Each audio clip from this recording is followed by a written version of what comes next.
When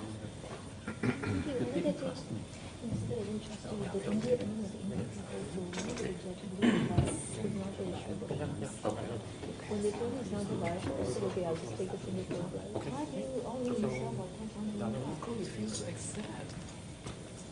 They refuse to accept. We only have the Rococo, right? The test 120 is the, we don't have it. Singapore. Okay, well, that's relaxed. Yeah. Should be. They kept telling me, please just stay in Singapore and get to Singapore. Yeah.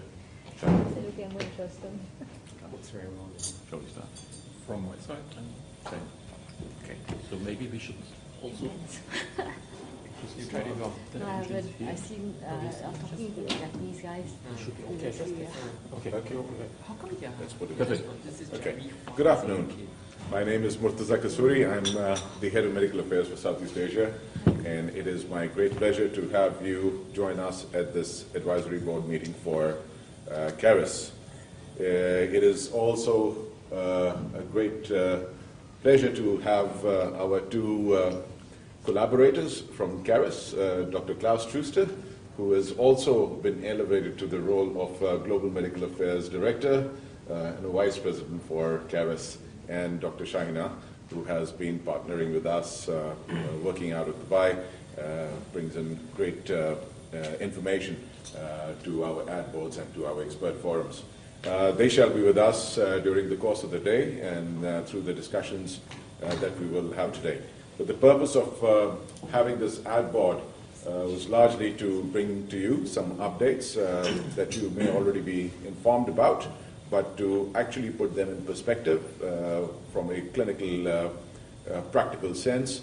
And who better can do that with Dr. Shahina and Dr. Klaus to lead us through those discussions. So without much ado, I would like to hand over the ad board to Dr. Klaus and Dr. Shahina to walk you through the agenda today.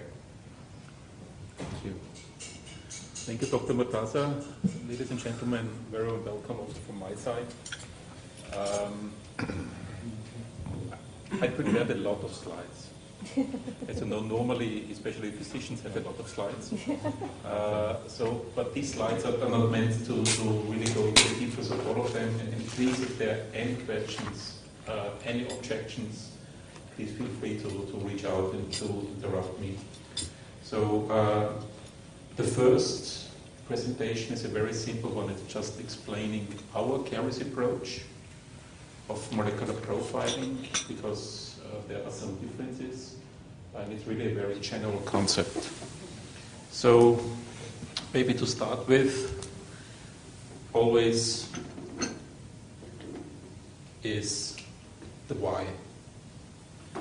And I think that's important because the CARIS Molecular Service has been developed around 15 years ago by a clinical investigator, Daniel von Hoff, so also an oncologist, who was searching for answers for patients, especially in late line of metastatic disease. So in the end, the why for us is to improve patient outcomes by various means. And the goal, we have two goals in our company. One is very simple, is the patient perspective. So identify biomarkers that can predict treatment outcomes. So we are focusing on predictive markers, not on prognostic, but predictive markers. And we want to use these biomarkers to improve the treatment outcomes, and I will show what we have done in the past. So for us, it's about clinical utility. So if it's about the patient perspective, we want to answer clinical questions. The second perspective is the scientific perspective. So we are also a science company. The focus is science. So for us, it's also to identify biomarkers that can help us to understand the disease better and use these biomarkers in cooperation with other companies to develop new treatments. So we are not developing treatments ourselves. So we are a diagnostic company, but also understand why treatments can fail. So as I mentioned, this has been developed 15 years ago. And Daniel von Hoff said one sentence, and I think it's the same for all of us all the time. I need an answer for the patient sitting in front of me, because that's what we are all about. And when he began in 2003 and 2004, of course, technologies have become totally different to what we have nowadays, and I think maybe in 2-3 years it will be also totally different. And then in 2009, 2010, he published the first publication in the clinical trial. It was the GCO, in the GCO paper, about the clinical utility of molecular profiling, of broader molecular profiling, and what does it mean in terms of patient outcomes. And he could show that using this approach can improve patient outcomes in comparison to empirical treatment selection for late-line therapies in metastatic disease. So the company was taken over by David Halbert, the owner of Caris, but the concept itself didn't change, and it was evolved over time. A few years ago, we also began to build up this so-called Precision Oncology Alliance, and I will explain that a little bit later, because that's really, I think, something very fascinating. What we have done, we have always concentrated on patient outcomes. So this has been a study with our old panel, so we have updated the panel recently. This has been a study with the old panel in 2015, showing that if you use, and it's a retrospective study to be honest, if you use this concept of broad molecular profiling, assessing DNA, RNA, and proteins, you can improve overall survival. If you align the treatment, so the results of the profiling with treatment suggestions. The same has been done prospectively, and that has been a study group mainly, not only, but mainly from Austria, showing that prospectively for PFS, so I'm by origin Austrian, but that has nothing to do with myself, so that's in Innsbruck. I come from Vienna. So they could also show that PFS can once again go up in late line of therapies using this kind of approach. And so we have done a lot of studies, a lot of publications, most of them small samples to be honest. But also you can see, if you look at the bottom left, it was about 27%. That was the beginning. And then it's going up, not all the time, but most of the time. So it's also in a continuous evolvement. What we have also done, because in many countries that's an issue, is health economics. Saying, is it worth the money spending thousands of, it doesn't matter if it's Singaporean dollars, Swiss francs or US dollars, is it worth the money, spending money for broad molecular profiling? And we could show, and this was done using an approach like it is done by NICE.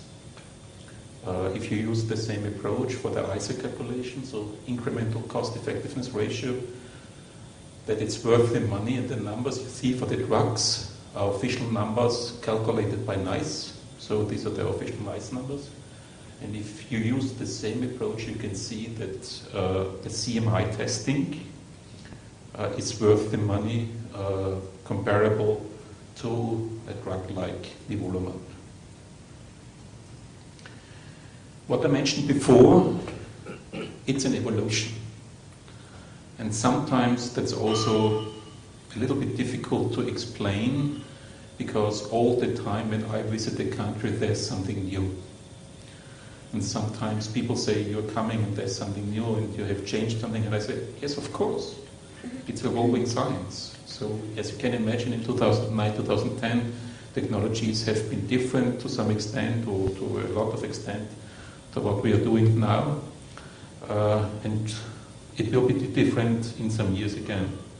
So for us, the product CMI, Caris Molecular Intelligence, this tumor profiling service, we know that this is a reality now, precision oncology, and the market has matured. So when we entered the market in 2009, 2010, we have been one of the first. So many companies which exist now have not been on the market at that time. So at that time, sometimes we talked about things which haven't been many people aware of, but now it has matured. We think that you can use broad molecular profiling in different stages of a disease specific to a tumor lineage. And we think it's not only personalizing or stratifying in precision medicine, it's really personalizing medicine. And I will give you some examples later. And just at the end, to give you an overview of what we as a company do. Caris Molecular Intelligence is not just a profiling company, so we are not just doing tests. We also have a separate platform, it's called ADAPT, which is a research platform. So for example, we now had a publication last week at the AACR for liquid biopsy and prostate cancer screening. So it's a platform being based on oligonucleotides. We have a huge database, one of the world's largest databases with 160,000 patient samples and over 20,000 clinical data samples. We are using machine learning. We have the so-called Precision Oncology Alliance, which is an academic network. So I will go into the details later. We have something really exciting called next generation profiling, which is converging molecular profiling data and clinical data. And I will give you an example for that, a very precise and very recent example. And just to explain at the end of the start, what is our current product? So if you order CMI, what is included currently? First, and that's the main difference to many other companies, we assess the tumor on the DNA level, the RNA level, and the protein level. And nearly no other companies are doing the same approach. So we are assessing the DNA level with around 600 gene panel, looking for single number variations, copy number variations, so insertions, deletions, substitutions, with a quite high, very high coverage, 750 coverage. Also including, I think that's now some kind of standard, gene signatures like microsatellite instability, tumor mutational burden. This is done via a calculation doing this 600 gene panel.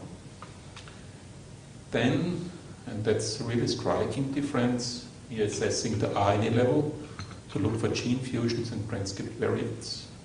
So we have updated our panel end of January from analyzing 53 genes and the RNA there to whole transcriptome. So we are doing whole transcriptome for the RNA. This has been a major fascinating step forward, finding many more gene fusions, also rare gene fusions. And there are not a lot of companies around assessing gene fusions. Some of them are talking about gene rearrangements, which I know is not the same. And then in addition to that, we are also analyzing on the protein, or so-called protein level, to make it a little bit easier. We are doing a lot of tests, IHC, SISH, but also fragment analysis. So we are assessing the normal things like AR, ER, PR, PTEN, TOP2A, MGMT promoter methylation, and so on. Of course, PD-L1, not to forget, various clones of PD-L1 and the mismatch of their proteins. So really a very comprehensive panel. And the reason why we are doing that is that also our philosophy has developed. The why has not been changed. It's always about treatment and patient outcomes. But the philosophy in the past, some years ago, has been if we find a biomarker which is linked to a drug, this has been quite of a one-dimensional route. That still is true for some drugs. But then in addition for us, it's to give you as much information as possible about the tumor biology. Because not all markers are pointing into the same direction, and we think it's really important to understand, if possible, and this is evolving science, which markers have which importance, to give you some kind of support and guidance to develop a really personalized treatment strategy. So that's the concept of what we are doing. Just very general. Go into the details a little bit later. And I think that has been the last slide of the first presentation. And I'm happy to answer any questions if it's about the general concept. So, can I ask a question? Sure. So, what instigated the transfer from a limited RNA sequencing to whole transcriptome? So what was the driver for that? So the driver has been two facts. One is we have seen when we tested it that we find much more gene fusions. Also, so for example, if we talk about NTRK. So we have analyzed NTRK before, NTRK 1, 2, and 3 for gene fusions. But I think it was a very good technology, the Archer panel, but still it was a targeted panel. So we found NTRK fusions with a frequency of around 0.3, 0.4%, totally in line with literature. Now using the whole transcriptome, we find NTRK fusions more common. That doesn't mean that it's now 10%, but it's more than 1.5%. So one thing is, with this technology, we are not convinced, but we can show that we find more gene fusions, also rare gene fusions. This change in technology also helps us to detect the fusion partner, which is sometimes clinically relevant, and also because we are investing such a lot in science and research, we are using this data to converge it with clinical data and to find new correlations. So it's also driving our research within the Precision Oncology Alliance. So two reasons. One is we are technologically agnostic, so we, whenever possible, use the best technology, current best validated technology this way, because it's a clinical service, and the other one is also the science approach, as we know that this lot of data can give us a boost in science research. But just to give you an example, sometimes we are asked, why do I say 600 genes and not just 50 genes? We say 600 genes. We are updating also our gene panel on the DNA level to whole exome in some months, because we are convinced that the more we know or the more we see, it will help us to know more and to treat patients better. Are you looking at LOH as well? Yes. So we haven't commercialized LOH. So we are working on it. I will show you our pipeline a little bit later. The reason is honestly, so we are doing all the genes, or doing 600 genes. We are doing a lot of the genes, not all of them, but a lot of them. But if it's about the validation and what does it mean, we are not at the end to say we use it as a clinical service. So we are discussing when to launch it. So I would say we have finished 95 to 98% of the pathway to commercialize it. But as a company, how should I put it in the right wording? But we are still a very science-driven company. So we are having a lot of discussion within clinical experts, within our Precision Oncology Alliance, when to launch a product commercially. So that's something we want to be absolutely sure. Whatever we do, whatever the result is, you can rely on it. But you're only going to look at LOH for the sort of HRD phenotype, or you're going to look at other parameters as well, like LSTs or? So we are. I will show you. So we are doing a lot of different things. LOH is one of them. I think LOH is the far advanced if it's about being able to commercialize it, to offer it very soon. So meaning we're talking about 2-3 months, hopefully. You never know. But I will show you also other examples what we are doing and what we are analyzing.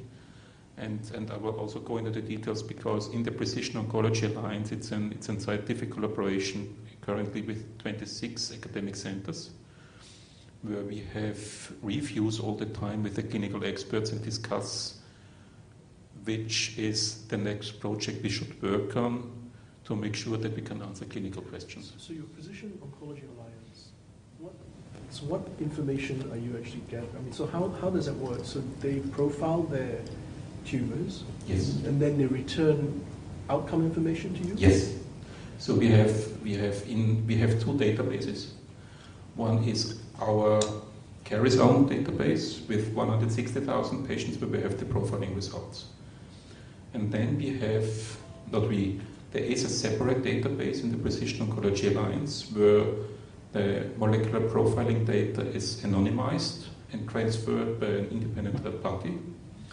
And the hospitals or the academic centers are also transporting their clinical data, also anonymized but matched into this database. And that's currently 20,000 patients. And who monitors that data? I mean, the point is, so I presume these are all off-trial treatments. The clinical data you're gathering is off-trial or on-trial, or what is the? So my point is, what is the quality of that data? The quality of the data is electronic health records.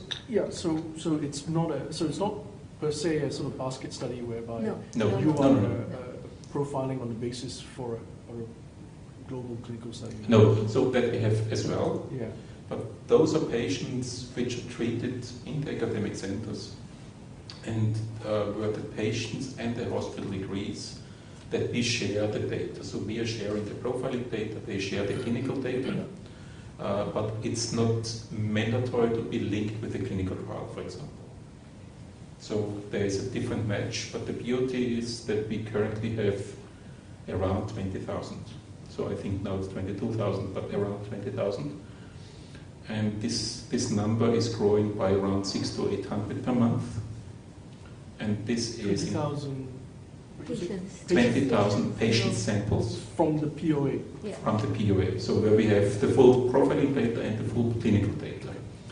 And if we talk about full clinical data, it's really comprehensive data. So it's not just a little bit of data, so it's really about which treatment, how long was the treatment given. So of course sometimes we have to use surrogate parameters like time on treatment, but it's very comprehensive data and this allows us to do. And is the 20,000 samples you're enrollment sort of skewed towards specific tumor types, or is it all tumor types? It's all tumor types, all solid tumor types, so only a few of them are hematologic malignancies. So only a few hundred of them are lymphomas. So the huge majority is solid tumors. And it's not restricted to specific tumor lineages, and that's the reason why, for example, in colorectal we have many thousands, in breast cancer, and in cholangio it's less. Do you have a target number that you're trying to achieve?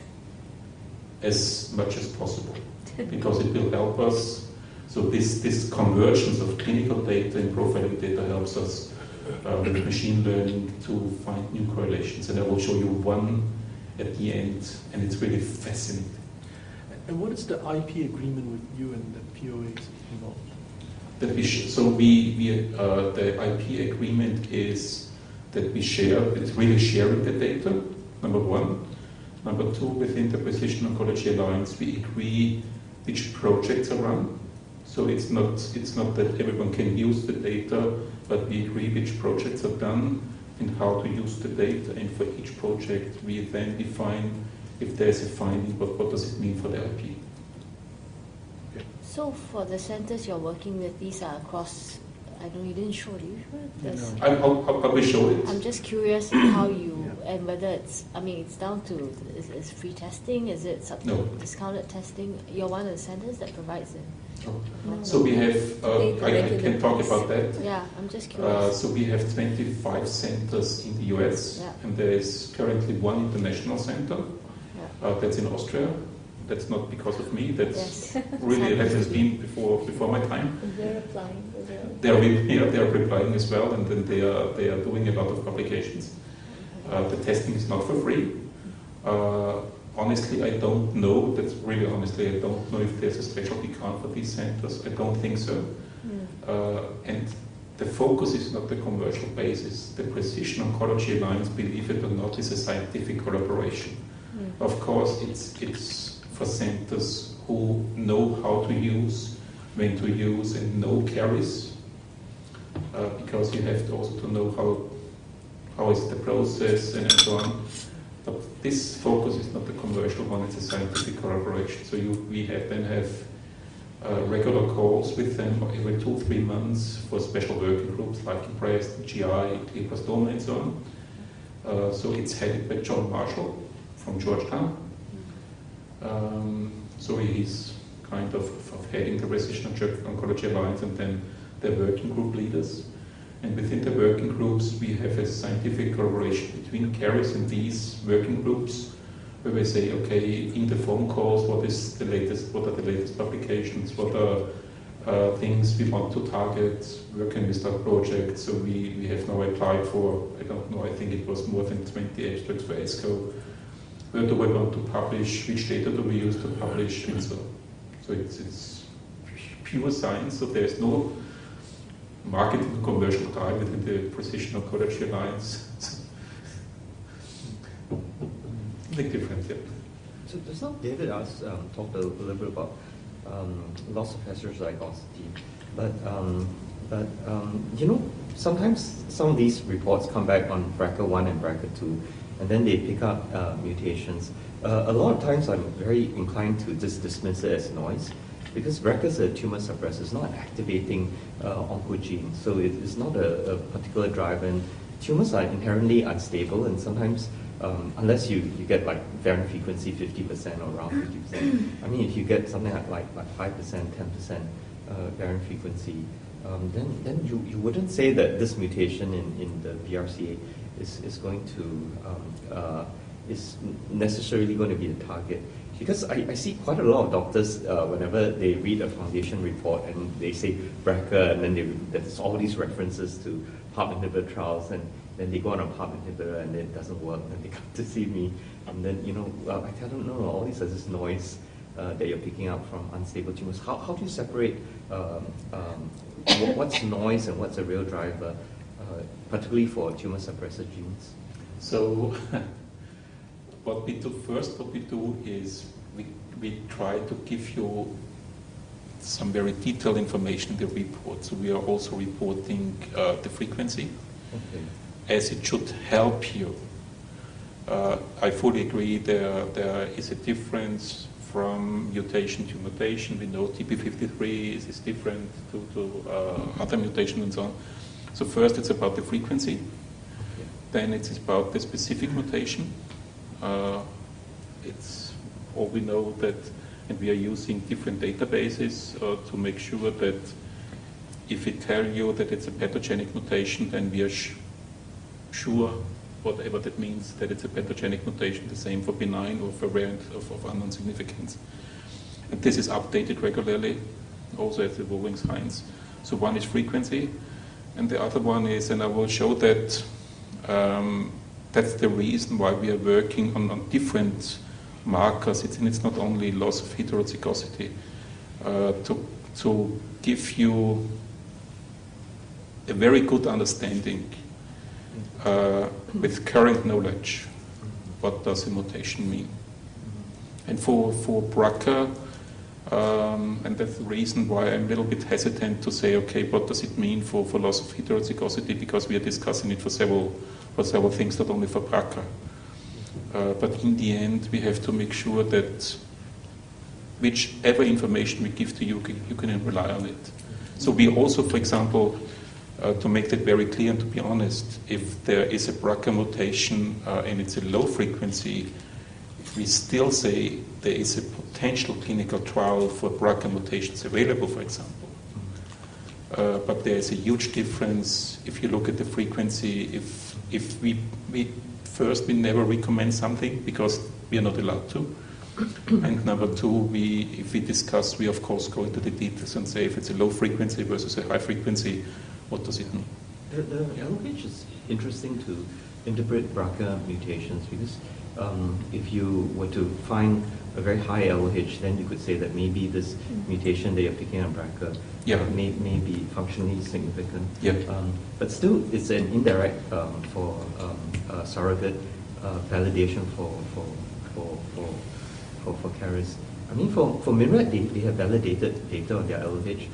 Myriad, the Myriad panel was used for ARROW 2 and ARROW 3, and foundation for the NOVA study. So Nova used Myriad. Nova used Myriad. Oh, that's the other way. Foundation used the ARROW 2, ARROW 3. So it's still very difficult. Even if Caris comes out, if you come out with your own LOH, I mean, there are big validated what you call panels that in randomized partner studies. So it's still very hard to say, we'll use Caris.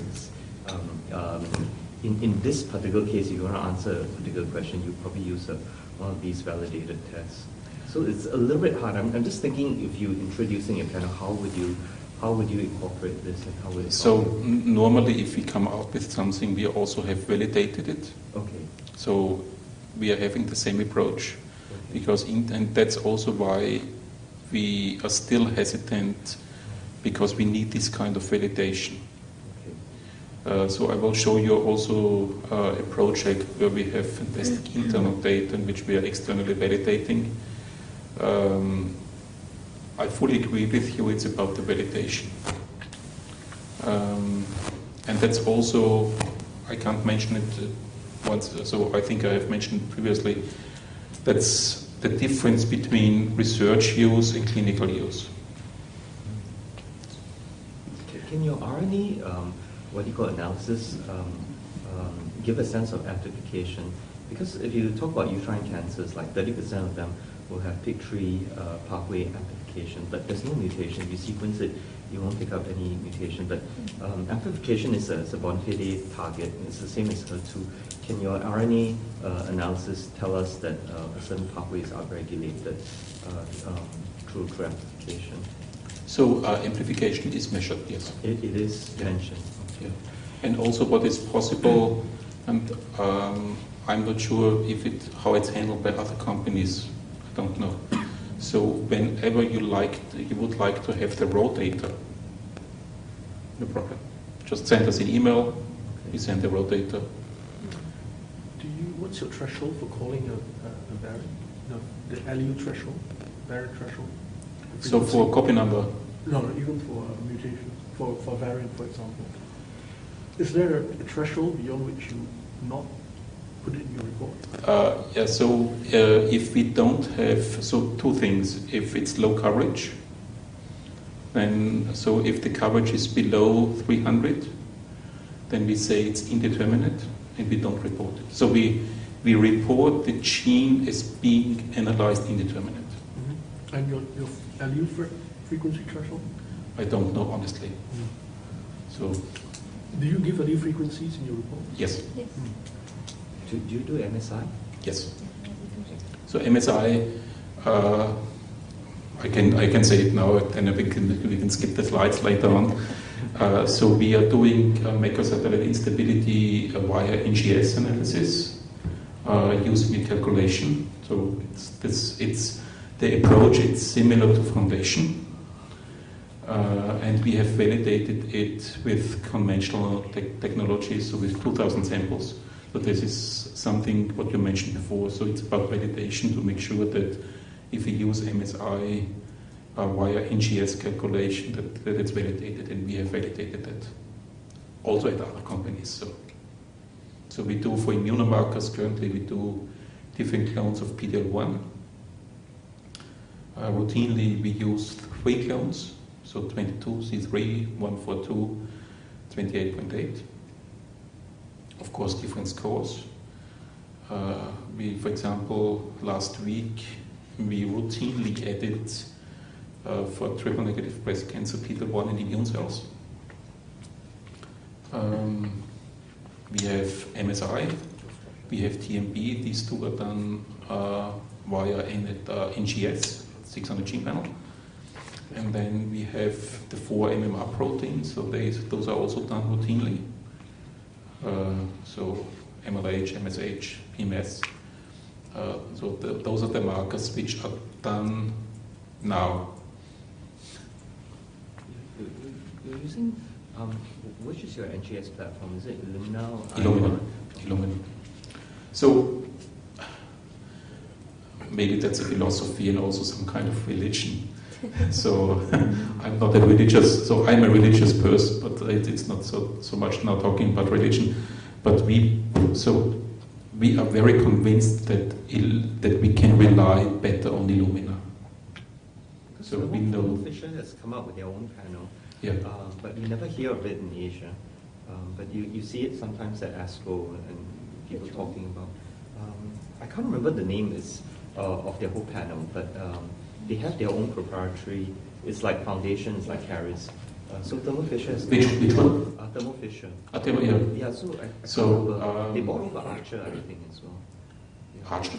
I think they bought over one of the early molecular diagnostic companies, and Thermo Fisher now has their own full molecular tumor. So there is something, I can't remember the name. I think it's Onco anything, but I can't remember the name. Yeah. So we used Archer before for the RNA panel, Yeah. and now we are so for the now we are doing the Agilent, Okay. and NGS is Illumina. Okay. So the DNA is Illumina, and we are analyzing with Novaseq. Okay. But we think that Illumina for what we are doing is the better way. We know that there are advantages and disadvantages for both systems, but also because of some historical facts, we have begun with Illumina and we stick to Illumina because currently we don't have a reason to change. And we now also applied, for example, for the whole transcriptome, we applied for FDA approval. And as you know, then it's very strict which kind of technologies you're using. So to change within the process of FDA application, you have to have very good arguments. Sorry, just curious. No, that's fine. I bought Illumina shares, so. So I have no shares from Illumina or Thermo Fisher. I bought Illumina. I do like Thermo Fisher, but Thermo Fisher is interesting. Yeah. I have some Roche shares because I worked for Roche before, but that's a different story. Roche is doing very well, so. Yeah, but only recently, Yeah. if it's about the shares. Okay. So I'm interested as I'm a shareholder. Okay, so any more questions for the start? Okay, then Shahina, may I ask you? I think we sort of answered everything, right? No, but it should really be an interactive session, so I have really presented many slides, but There are not Yes. that many slides. I think I have more slides. in the end it should be a discussion and not just a presentation. Absolutely.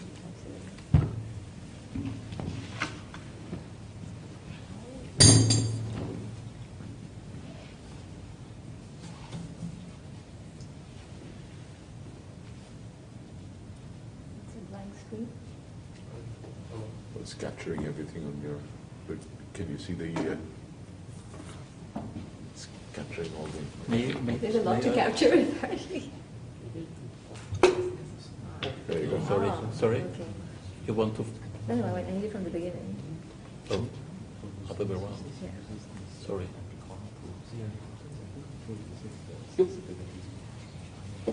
So my job is actually quite simple because you all know everything that I'm about to present. It was really to just give a clinician's perspective on how we really incorporate molecular profiling into our practice, which all of us are basically doing already. As you know, we've really shifted from our classic way of looking at patients in the clinic, from a TNM staging, and just looking at their phenotype, to really now incorporating their genotype. We do this a lot in breast cancer and lung cancer now, and we've moved forward in terms of looking at it even in colorectal cancers.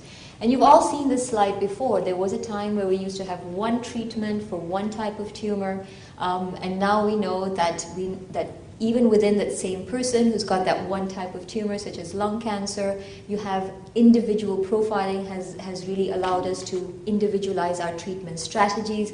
And we're really now moving into the lower box here, where different location, different tumor, but the same treatment in terms of like an agnostic test. Now, this is one of my favorite slides, because we know that patients in the metastatic setting, when we're treating them, with each line of treatment, their progression-free survival will get shorter with subsequent lines of therapy. And as a clinician, what we'd really like to see is we want to get the best therapy first early. We want to be able to switch therapy early if it's not going to work.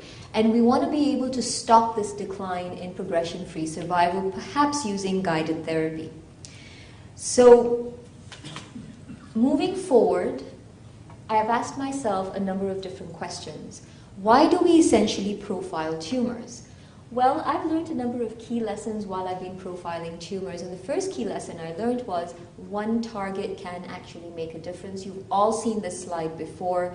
This is a case of a patient with melanoma. In the past, when I was doing my fellowship, we used to just treat patients with interleukin therapy. They all used to end up in the ICU, and it used to be quite horrible. I don't know if any of you have ever treated those sorts of patients.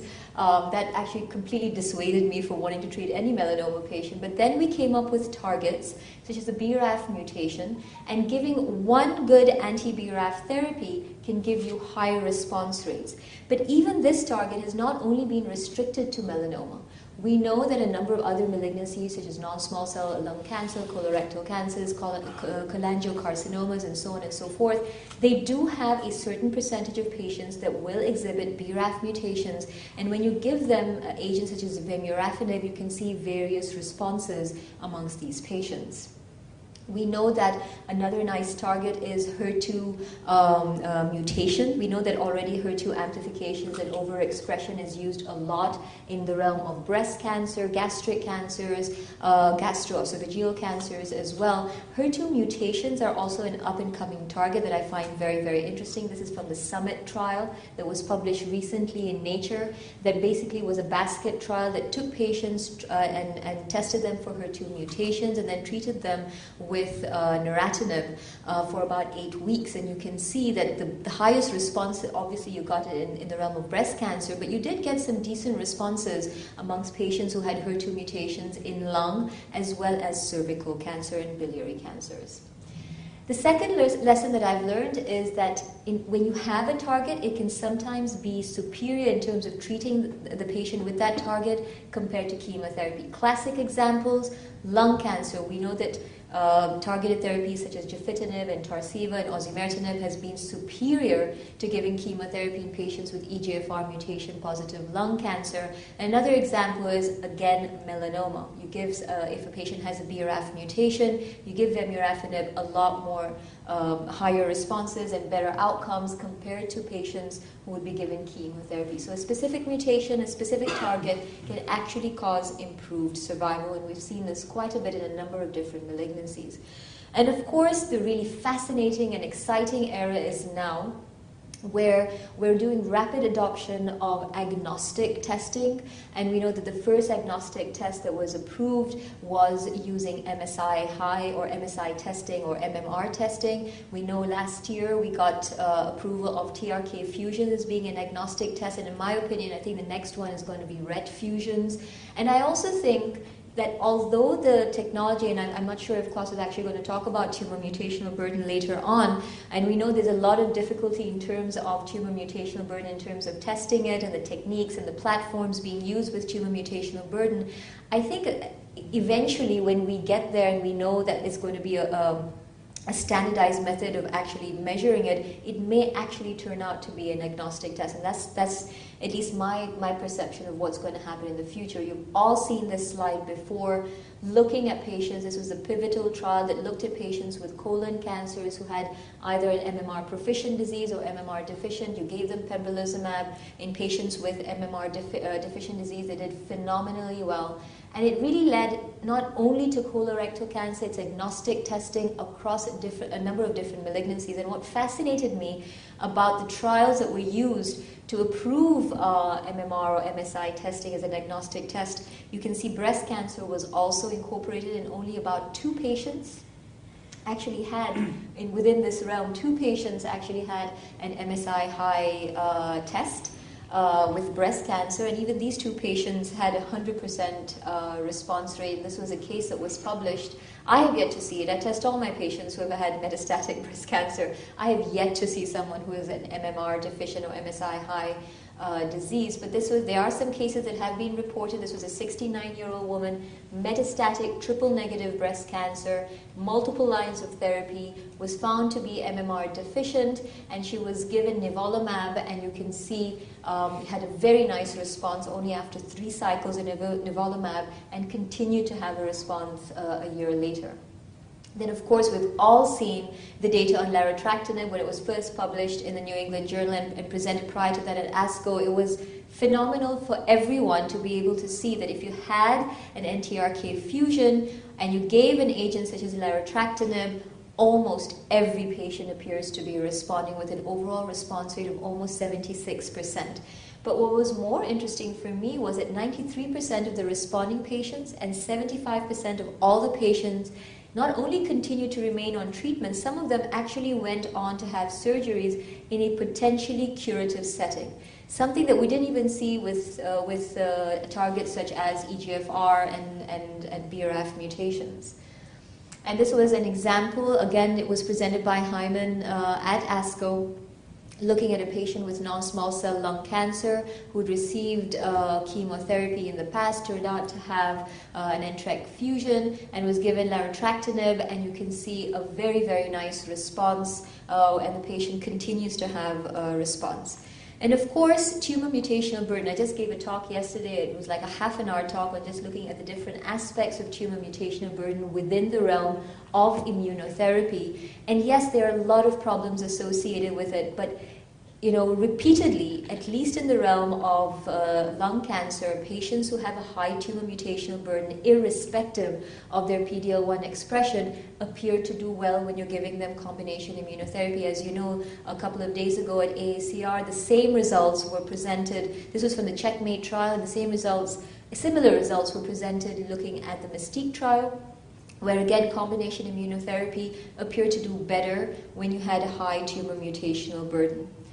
The fourth lesson is that multiple target testing is increasingly becoming important. So it's no longer one target, one treatment. One patient with one tumor may need multiple targets for you to be able to adequately plan your treatment, because one target, one drug will eventually lead to resistance, and we've seen that quite a bit.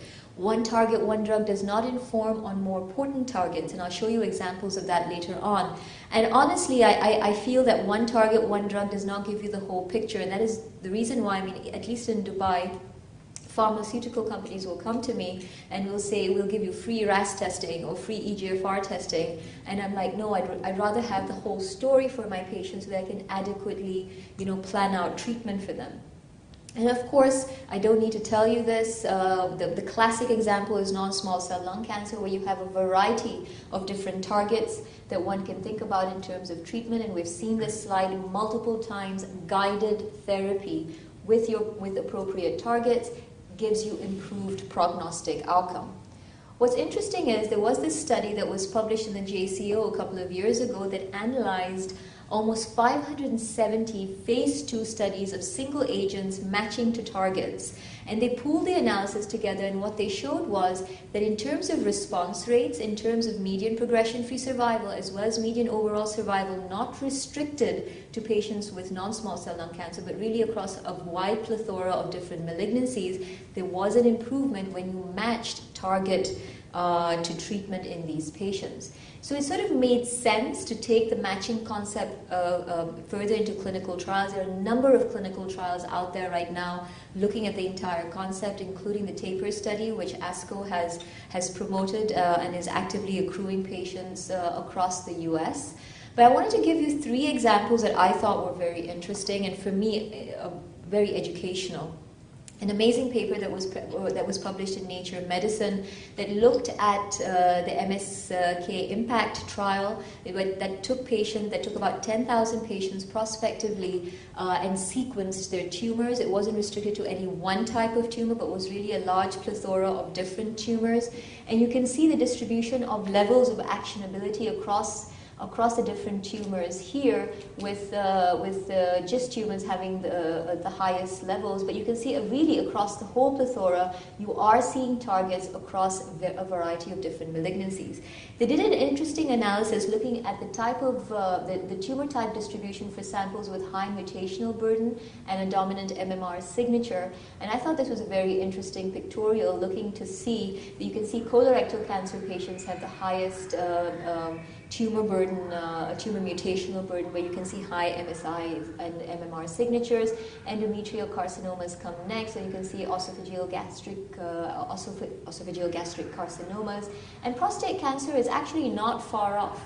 I've actually started testing some of the, I don't treat prostate cancers, but I do get some VIP patients that come to me, so I do tend to test them. And the example they actually showed in the paper was actually of a patient with prostate cancer that was castrate resistant and resistant to enzalutamide, and had an MMR deficient disease and was given immunotherapy. And you can see a very nice response to treatment, as would be expected. But it's not a tumor that you would typically want to test for, thinking it was a low incidence. But actually, it's you would say it's number 4 in the list of cancer that you probably do need to be testing for.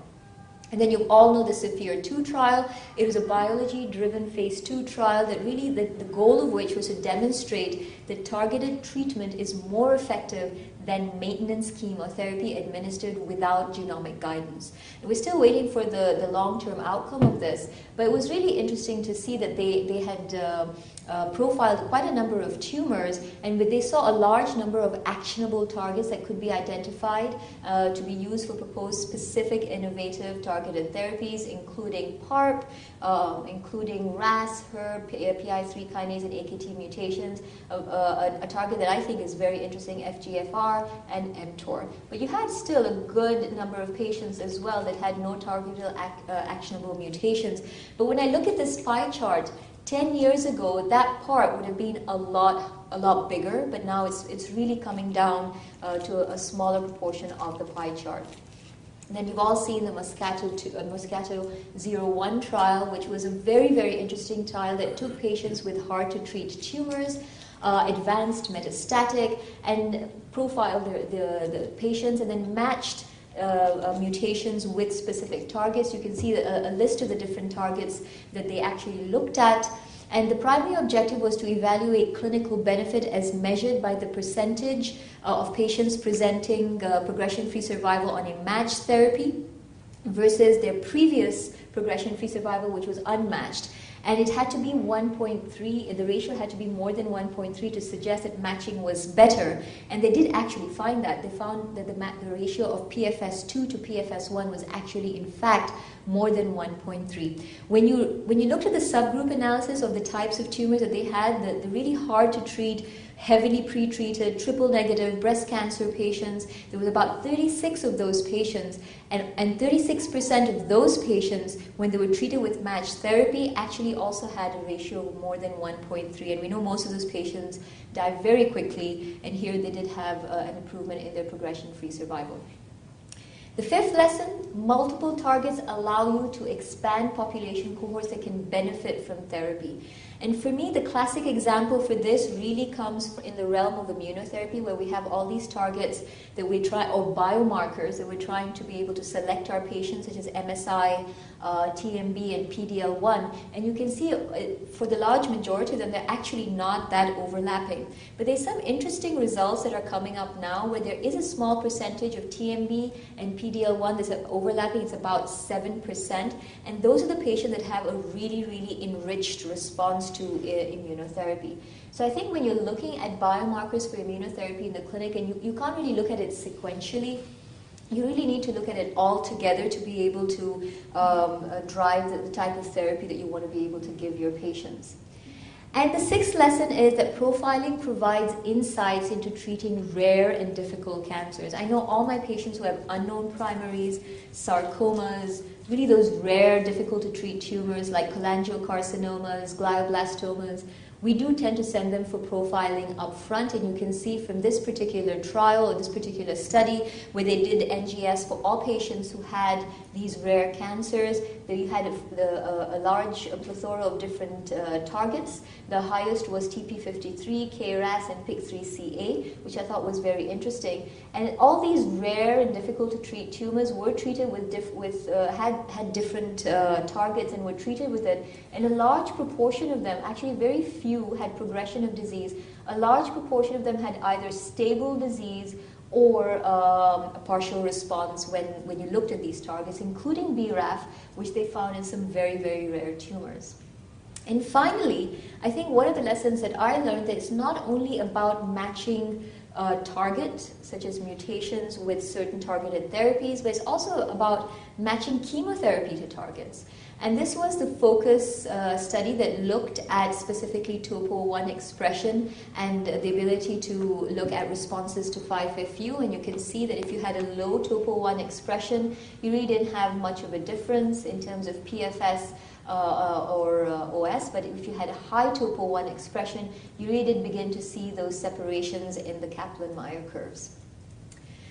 I think my favorite part of what I've done since we've started profiling patients is really to build specific algorithms for specific tumor. Now, I do mainly breast and GI, so we've looked at all these different algorithms, but we can't forget lung cancer, which was really the tumor that set the platform for doing NGS for all these different types of tumors. And I'm not going to go through this, you all know this. Lung cancer has become very, very complicated with all these different targets, and even once you've treated them with specific targets, they then tend to develop other mutations later on that have other medications that you can actually treat.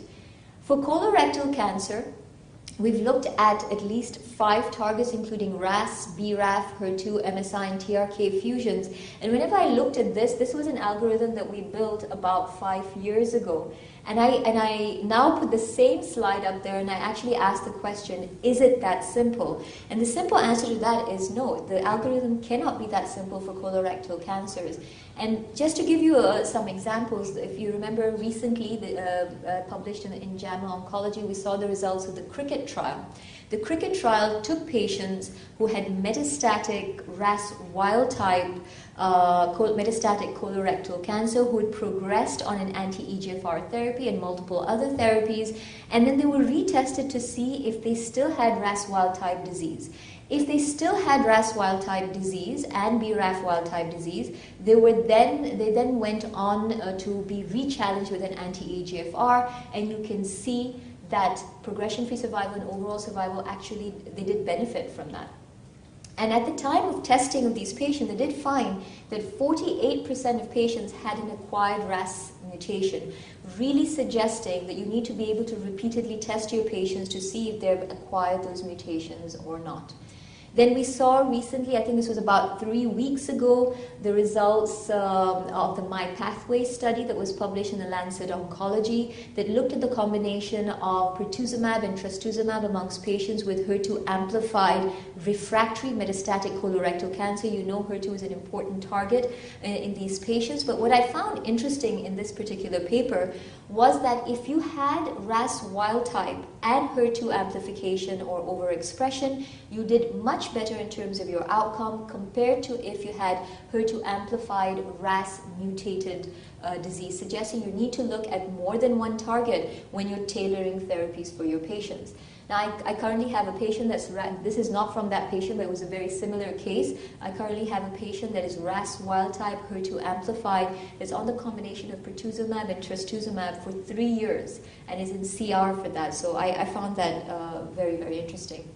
And of course, you've all heard the results of the Beacon trial that's just come out in the JCO and that was presented earlier in the year by Van Kustum, in which they took a combination of a MEK inhibitor, a BRAF inhibitor, and cetuximab in a triplet therapy to be given to patients with BRAF mutant positive colorectal cancers. And this was a lead-in part of the study before the actual randomized phase 3 study could actually take place.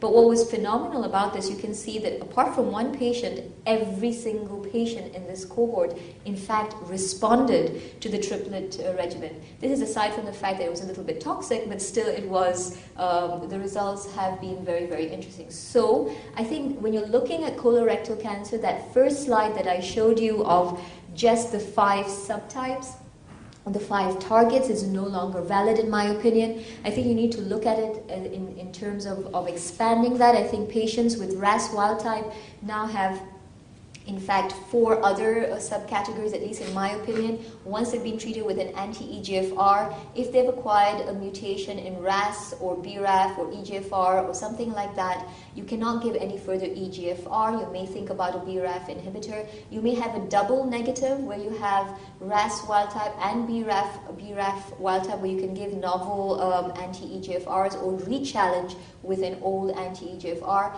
Then, of course, you have the triple negatives where you have RAS wild type, BRAF wild type, and EGFR wild type, where you can also have novel re-challenges with anti-EGFR or newer agents.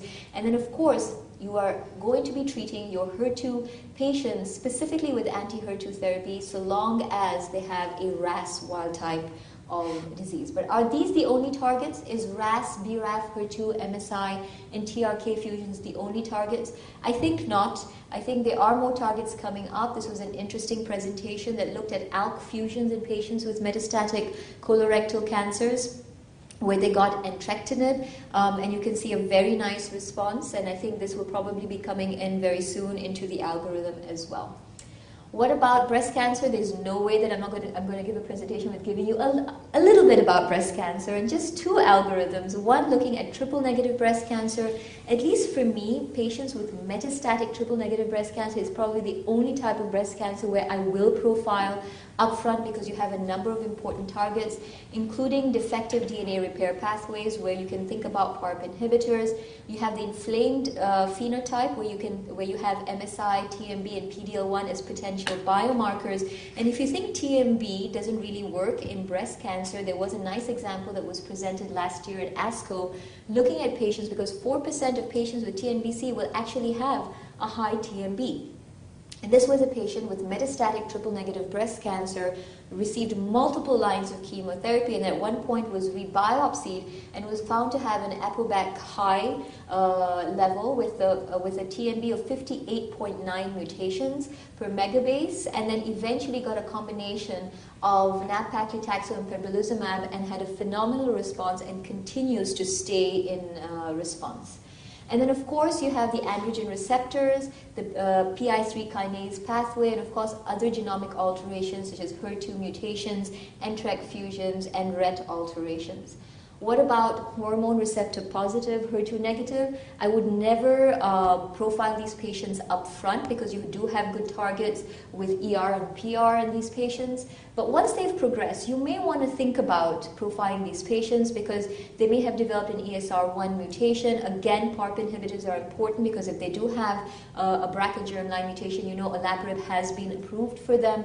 And AKT inhibitors are up and coming also in this field. And of course, NTRK fusion. Then last year at ESMO, we did see some interesting data from the SOLAR-1 trial that took patients who had progressed on first-line endocrine therapy, and if they had a PIK3CA mutation, were then randomized to receive either fulvestrant or fulvestrant plus alpelisib, which is an inhibitor of PIK3CA, and you can see a clear improvement in survival. So for at least the hormone receptor positive patients, this is a potentially new algorithm. If they have endocrine sensitive disease, they probably have upfront combination endocrine therapy with a CDK4/6 inhibitor and an AI. And then if they progress, you look at their PIK3C mutation status. If it is mutation positive, alpacilid plus fulvestrant would be a potential combination. And if they progressed on that and they have BRCA mutation positive, you could consider a PARP inhibitor. And on the other side, if they're PIK3CA wild type, you do need to test them for their BRCA. And if they're positive, one could consider PARP inhibitors early on. Now, we can't not talk about liquid biopsies. I know you're going to touch on this topic maybe a little bit later on. Liquid biopsy versus tissue biopsy, well, I think there's a lot of potential clinical applications of liquid biopsy, both in realms of screening, recurrence detection, and metastatic disease. I'm not going to go into this in much detail. The real question is it ready for prime time use? Probably not in terms of screening and recurrence detection. It probably has more of a role in the metastatic setting. We know there are major differences between tissue and blood biopsy testing. I'm not going to go through this in detail. It's a very busy slide. I know Klaus will be touching on it. But for me, I think the main clinical application of liquid biopsy is really to track acquired mutations over time, because it's simply easier rather than repeatedly biopsying your patients. And for example, in lung cancer patients, you can look at T790 mutations as they develop, although I don't think you need that now since you can use osimertinib up front. For colorectal patients, to really look at those emerging BRAF mutations, HER2 mutations, as well as acquired RAS mutations, breast ESR1, and other solid tumors, again, HER2 and BRAF. So should all patients with metastatic disease have molecular profiling up front?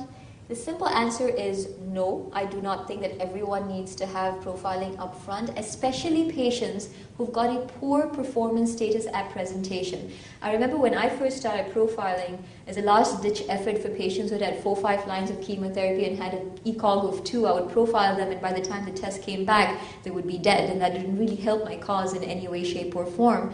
I think your patients have to be in good performance status, and this was the Michigan Oncology Sequencing Program that was presented at ASCO 2017, in which I think this is what I would like to highlight, that 5% of patients were deceased prior to the profiling results becoming available because they were being done on patients with very, very poor performance status. So I think you need to select those patients. Plus, patients who have, say, a hormone receptor positive breast cancer or HER2 positive breast cancer, you wouldn't profile those patients up front. You wouldn't profile patients that have a standard of care type therapy, but you would, for example, profile patients with, say, non-small cell lung cancer, or your rare type of tumors, or colorectal cancers, where targets are important as first-line therapy of disease. What are the barriers encountered with profiling? Well, we all know this. One of the biggest obstacles is that we profile all these patients, but we get these targets where we don't actually have the drugs to be able to target them. And not all of us have the luxury of enrolling our patients in clinical trials. So drug access can be an issue, heterogeneity can be an issue. I sometimes feel we need to be compiling or doing a composite testing of tissue and liquid biopsy together to perhaps have that whole range. And I know you guys are working on that type of pathway. Is there a difference really between germline versus somatic mutations? And as you rightly pointed out, we profile these patients, we get all these somatic mutations back, we don't even know how to, like the BRCA ones, we don't even know how to interpret it half the time within those reports. Should we even be testing them for germline? I believe we should, but most of the time I don't. And how will we treat VUS germline mutations in the future? And I can give you several examples where I've been caught out by this, but in the interest of time, I'll keep that for later discussion.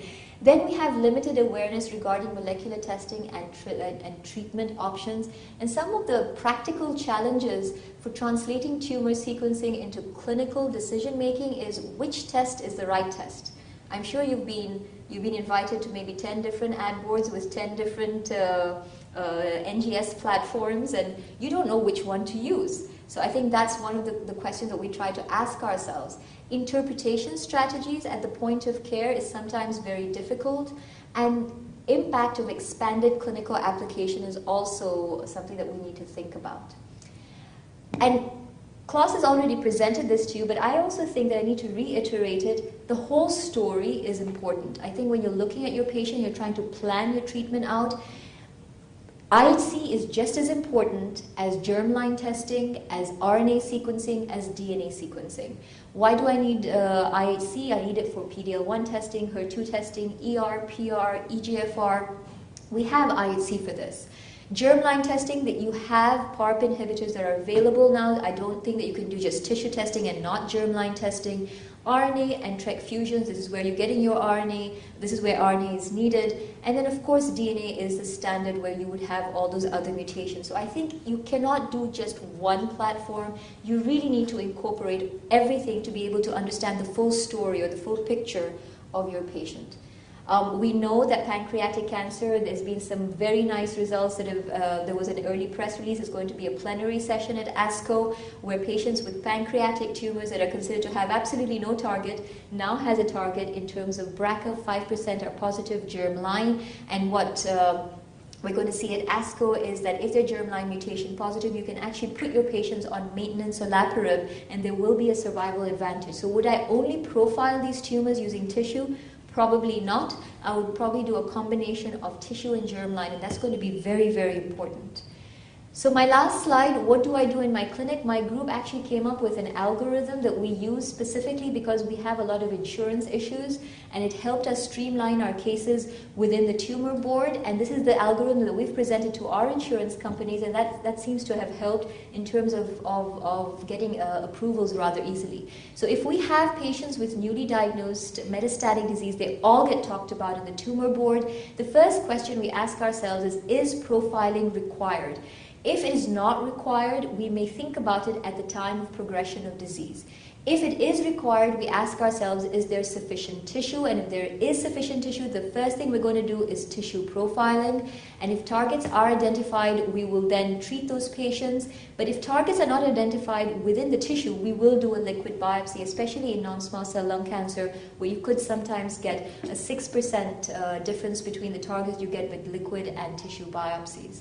And of course, if there's no sufficient tissue right from the very beginning, we may then consider a liquid biopsy. And a lot of the insurance companies keep saying that liquid biopsies and tissue biopsies profiling is not approved within the NCCN guidelines, because that's what all insurance companies look at. But when they see that a tumor board within a group has actually approved an algorithm that they are following, most insurance companies will actually help with approving, knowing that the institute has some sort of pathway that they're following. So if you have any questions, or if I bored you to death, thank you very much.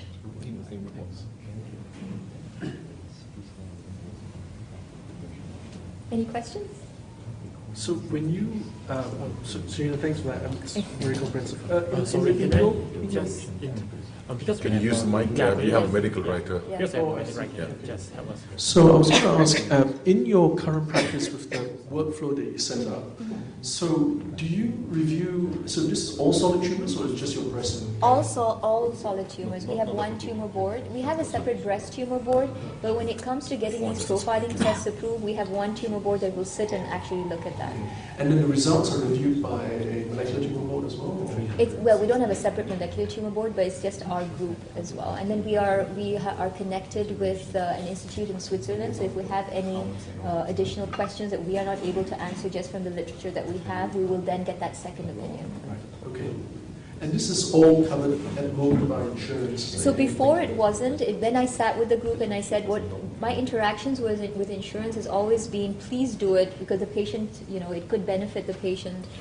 And then they repeatedly said it's not in the NCCN guideline, it's not accepted by anyone. So when we developed this, we sat down, we developed this workflow. We then sat with the insurance companies and said, this is actually our institute then tells the insurance companies that the institute now has its own workflow that's endorsed by the entire group. It makes it much easier for the insurance company to then approve it. Now in fact, some of the insurance companies has taken our workflow and they've gone to other hospitals and said, if you're not following this workflow, we won't approve it for you. So so long as you're showing them that you have some sort of logic with the way that you're doing. We also have prioritized, and we've told insurance companies this, and I wanted to show it, but it's fine, that we have top cancers that we will profile up front, including non-small cell lung cancer, colorectal cancers, rare tumors. And if they don't fall within that category, then they shouldn't be profiled up front. They should be profiled maybe in the second or third line setting. So they know that we have a specific process in place. And when does genetic counseling come into this? So we have a problem with genetic counseling because there are not enough genetic counselors. I think there's one for the whole of Dubai. So what we've developed is with a group in India. We've developed an online genetic counseling program. So if our patient, most of the time we do our counseling ourselves, but if someone wants more information or the physician is just too way busy to be able to discuss it, we link them via website to the genetic counselor who is sitting in India. The first counseling will be free, and then if they wanted repeated counseling, then they would have to pay for it. And are you counseling, I mean, are you potentially telling patients up front about incidental findings? Absolutely, absolutely. So we won't, I mean, they have to also sign that we've discussed it, and we have to document it that we've discussed it. Even when I do germline testing, which has now become standard of care for a number of malignancies, I actually have to put a statement in my note, which is standard in our institute, that we've talked to the patient about the implications on family members and other malignancies that they may encounter in the future, because they fully have to understand. And I have patients, despite me telling them that I can give you a PARP inhibitor, even in the realm of ovarian cancer, they'll say we don't want to know. So they have to have that choice, and they can only make an informed decision after counseling. And also, if there's any suspicious mutation where we think this, so because currently we don't do germline testing because of legal restrictions in Arizona, but we will do germline testing in some months in Dallas. So that's the legal situation in the US. It's not allowed in every state, in every federal state. But whenever we see, because we have geneticists also included in our staff, 5, I think, 4 or 5. Whenever we see a mutation which is suspicious, we will proactively inform the ordering physician. So, for example, I had on Wednesday a case from Turkey, a lung cancer patient with a BRCA mutation with 47% frequency. Where we say, okay, this specific mutation has been reported, has quite a high frequency with 47%. So please check also the family history. There is some check. So it's not saying there is a germline because we can't do that, but it's saying please have a look and please be aware. And also just answering one of your questions which you couldn't answer before, if it's about was it the threshold when we report the mutation 5%. Right. Okay. So in the context clearly of extending this beyond the Caucasian demographic into a more Asian demographic, I think there'll be challenges in terms of a lot of the germline related cancer disposition syndromes because of the VUS issue. Presumably you are tracking the VUSs that you pick up, that you don't report up front, but then you have some way of informing them if that VUS becomes pathogenic, or is that something, what's your plan for that? Yes, so for some time being, yes. So we can't do all the cases in the past. But normally, for example, when we now, just to give you a very simple example, when we now added PD-L1 testing for immune cells in triple negative, we retested all cases since last summer in triple negative, and then if there has been a result which has been different to the initial result when we tested the tumor cells, we then proactively inform the ordering physician and explain what we have been doing, why we have been doing it, what is the result. And also, so if there is new data for example, a mutation being suspicious for something special, then we rerun it for several months. We can't do it for all cases because we have 160,000 growing. So per year we have between 30, hopefully this year it's 40,000.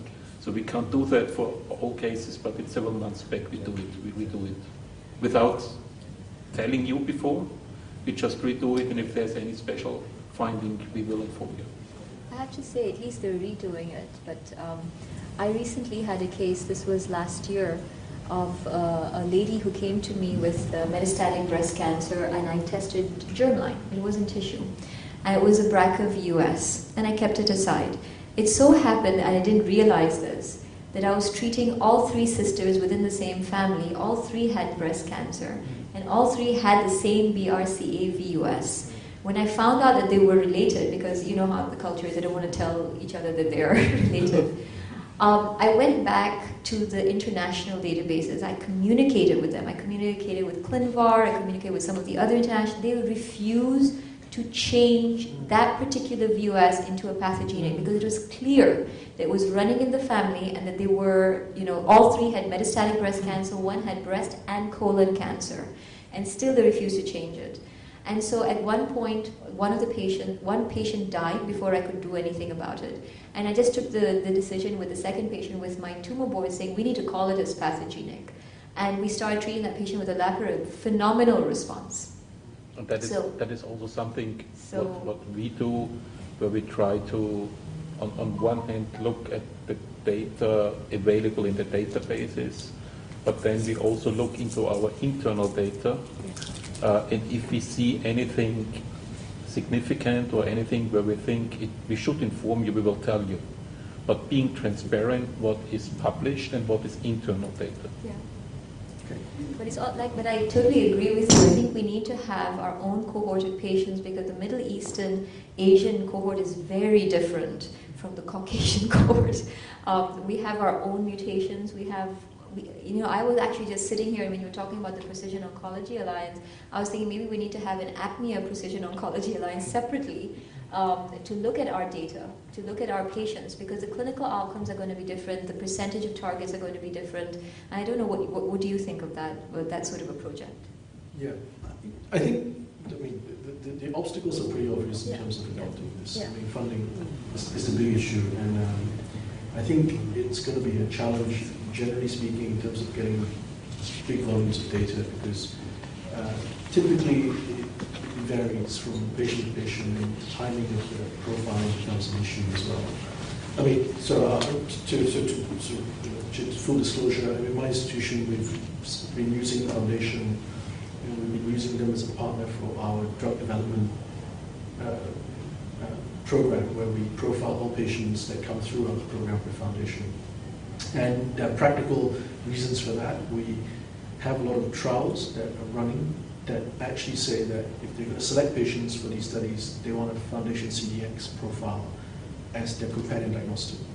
So we have the same with our exactly. Same approach. Yeah. So if you when it comes down to a decision about which profile, which platform to use, and you've got limited tissue, then you choose the one that's potentially going to give you information, but also increase the possibility of this patient getting onto a trial. So that's been the sort of that was challenging, but okay. That's the sort of and particularly when funding is limited. So that's been the approach. And I think in terms of your for Carrots Foundation, I think certainly I know that a lot of my colleagues here work in the private sector, and a lot of profiling is done from different vendors, and also it depends on cost as well. I'm sure that cost is a big issue for everyone as well, and availability of tissue and how much tissue you need. And the main thing that concerns me when you talk about whole genome profiling and RNA transcriptomic profiling, then the volume of tissue and the volume of RNA, volume of DNA correspondingly will go up. Your depth is also decreased significantly. Yeah. So just answering that. So now with whole transcriptome, it did go up. You're going to charge us more? No, no, we don't charge more. Okay, so the cost didn't go up for us. So the tissue amount has not gone up with whole transcriptome. I don't know it yet for whole exome, so I can't talk about that. But for between the Archer panel and the whole transcriptome, we still need the same amount of RNA. It's 50 nanogram for RNA, and we need around 20 nanogram for DNA. So we do microdissection. Yeah. So but tissue is an issue. Yeah, and then the second, obviously, on top of that is the fact that we've seen from our own studies on RNA that if you have tumors stored in a humid, tropical environment, it's quite different than coming from temperate countries where a 20-year-old piece of tissue may still be suitable for nanostring profiling and RNA sequencing, but it's quite different. That has been one of the reasons why it's built in Arizona. So believe it or not, but it's So that, stable, very dry climate. This has been one of the reasons. Yeah. So they won't be building it here in Singapore. Yeah, no, the Aside humidity from is going to cost kill of everything. land. No, really, it has been one of the arguments, one of the reasons why they built it in Arizona. Oh, right, I see. Yeah. Any comments? Actually, what Shanina said was quite worrying about this VUS thing, because I trust that the company is going to inform us or inform the patient that when the variant becomes pathogenic. No, no. They don't. I did not know Invite that. us. Invited us. Invited us. But not invited- for older Invited us. patients. Myriad does that as well, right? I mean, that's what they. Invited us. But So- recently I had a view Yeah. that was called normal. That is scary because with SMC now, the climate here and all that, we have crazy medical council here who will punish us for injections and all that. So it's very scary, like sense. So I don't know what companies need to show that it's pathogenic. You have 3 patients, same family with that, and they still don't call it pathogenic. I have no clue. So I think what we can do currently is being transparent about the information Yeah, and update it as fast and as quickly as possible, that's right. That's and right. also retest someone. So maybe I'm wrong, but we can't retest or also inform Yeah, everything. But if there's a new panel available, so one thing is if the information changes from unknown to pathogenic, that's a different story. So that's just an algorithm which we can run. Sure. And other thing is to do a retesting.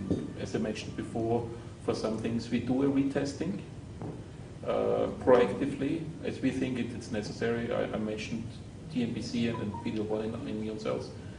So I think we have to differ what is the clinical question. I think wouldn't it be simpler if companies would just email or inform the physician saying that this VUS has now, as a blanket thing, this VUS has now turned to a pathogenic mutation, and then you would go back in your file and say, oh, that patient did have this VUS is now pathogenic. Let the company retest it instead of you going back and retesting everyone because you wouldn't know who to retest and who not. Maybe someone's died and you cannot. Yeah.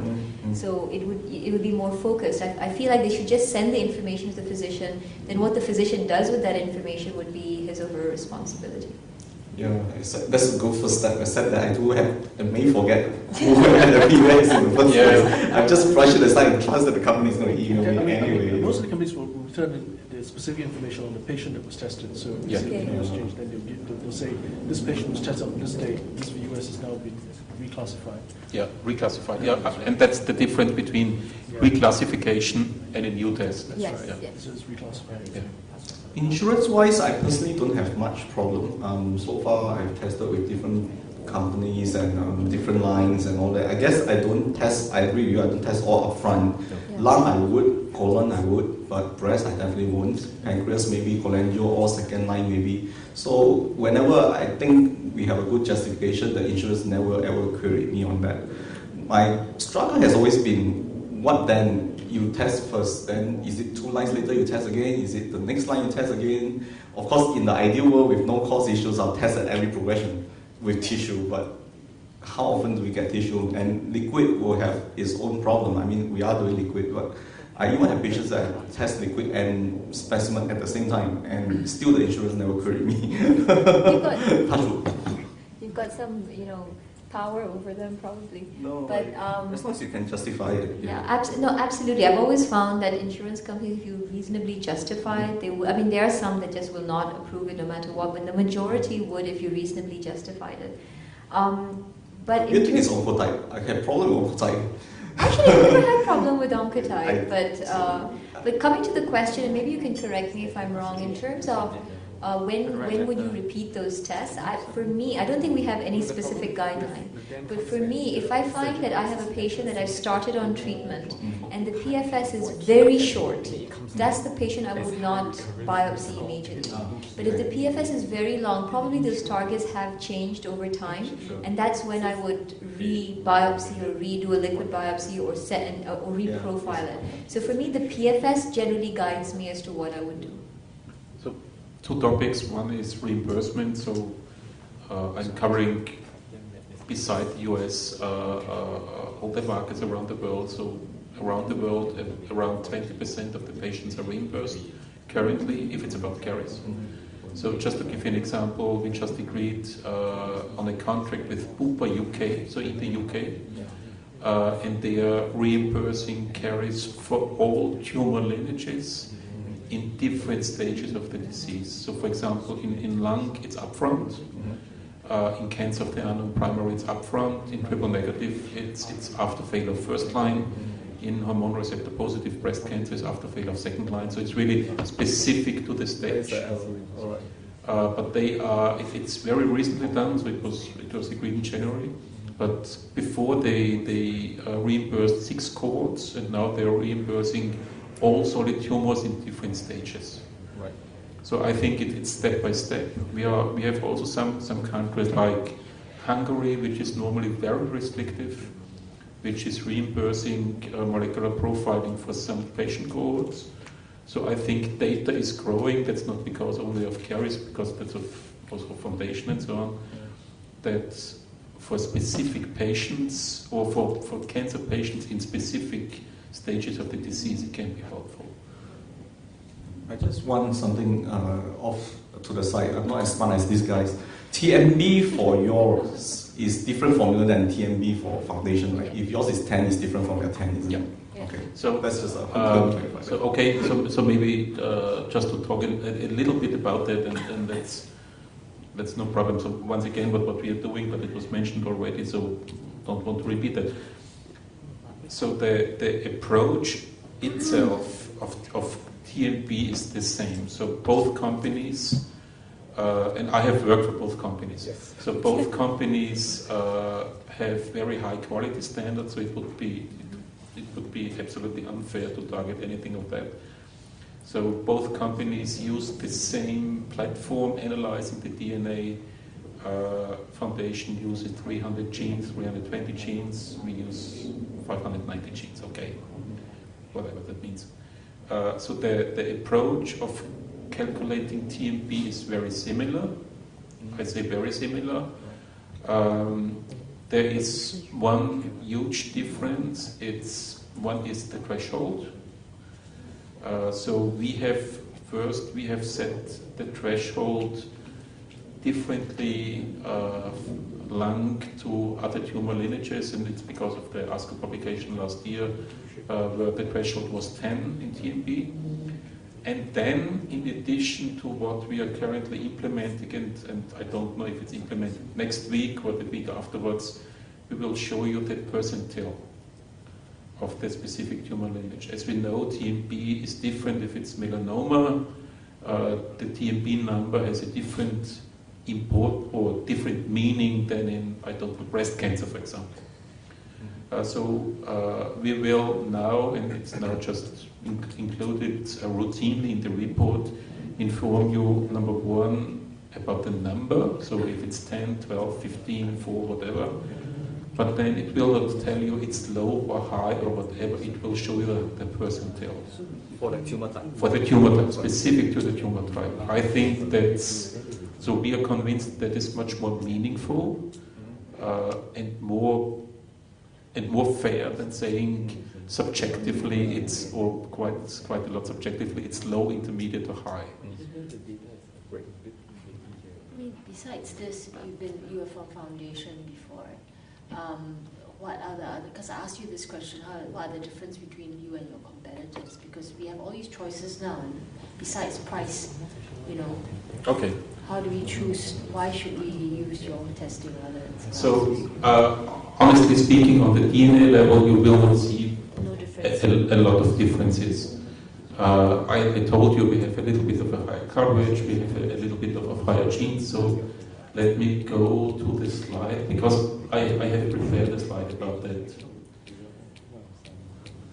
Too many slides. So this is it. Okay. So, and that is, you can take a photo, whatever, it's also included in the information here in the papers, because that's just fact-based. So, as I told you... You should email us this slide. Yeah, you can have it in email as well, so it's no secret. Yeah. It's no secret. Yeah, I know. So, as I told you, on the DNA level, the difference is, you can discuss whether it's relevant or not, honestly. we all know, and that has been a point of view, what is the threshold for coverage. We all know that at a threshold below 300, then you can have some discussions about the validity, and both companies are far beyond this threshold. So the huge difference, to answer your questions, the huge difference is Foundation is an DNA company, DNA NGS company, whereas we are a multi-platform company. And that's also the reason, and you already mentioned it, Foundation has been developed to drive drug research. That has been the primary development. Whereas our service has been developed to, it has been a different philosophy. It was developed by a clinician to answer clinical questions from patients. And you can see that. So for example, DNA is quite the same, but then if you look at everything else, it's completely different. So we are doing RNA sequencing, we are analyzing gene fusions. They don't analyze gene fusions at all. They can't, in the solid tissue based on CDX, they don't do gene fusions. They don't do RNA sequencing. Okay?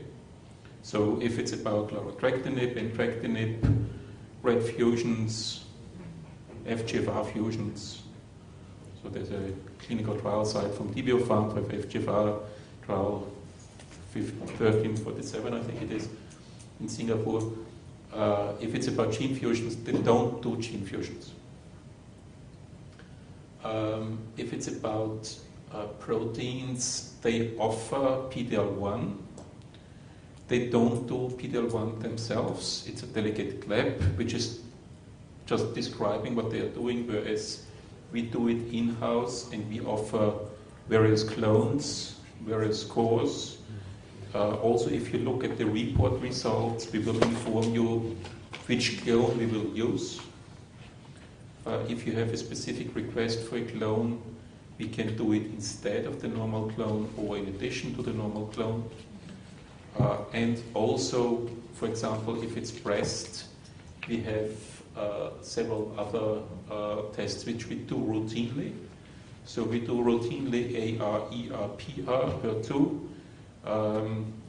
The reason is we are very, very convinced if it's about our quality in IHC testing.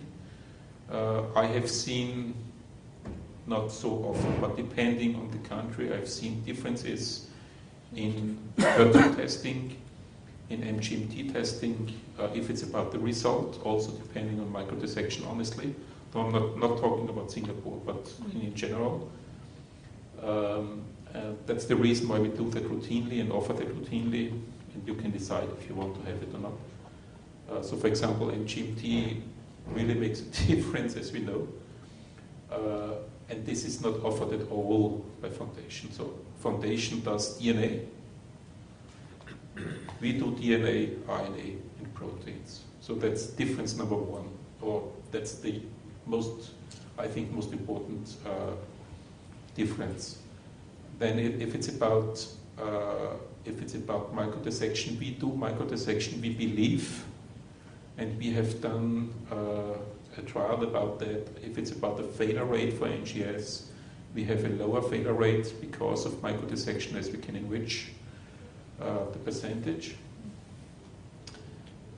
The turnaround time is a little bit shorter, but this, I think, will not influence so much your decision. What is also, if you look, as a matter of fact, as we are analyzing DNA, RNA, proteins, we normally find more mutations where clinical trials are available or potentially available. So on one hand, we find more actionable mutations. On the other hand, we find more clinical trials as we just analyze much more. So it's simple calculation. And if it's about sharing the data, there's a different philosophy. So we have the philosophy, we would like to share the data and really use the data together. But that's a different story in a scientific collaboration. So. But I think the gene fusions and the proteins are, those are the real Just thinking out differences. loud, if you talk about scientific collaborations, it would probably be easier to do that with say it, with the private entities than with the academic institutions. Because academic institutions already have their own NGS going and all that. So it's sort of, Yes, so you are right to some extent, but we have also collaborations with many academic centers which have an in-house NGS.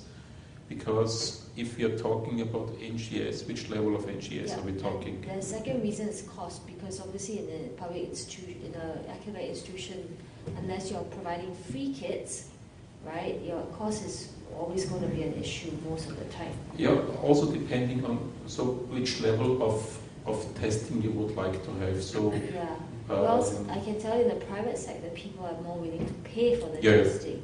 It's just that you're not collecting the clinical data, which is available anyway, and it's an opportunity because this data is just not being used. So the thing for me is, for example, and I think Shahina touched that very well.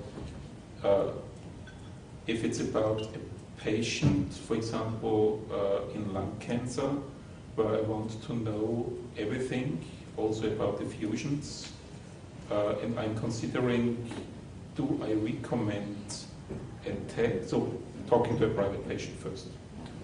Do I recommend a test where the patient has to pay for?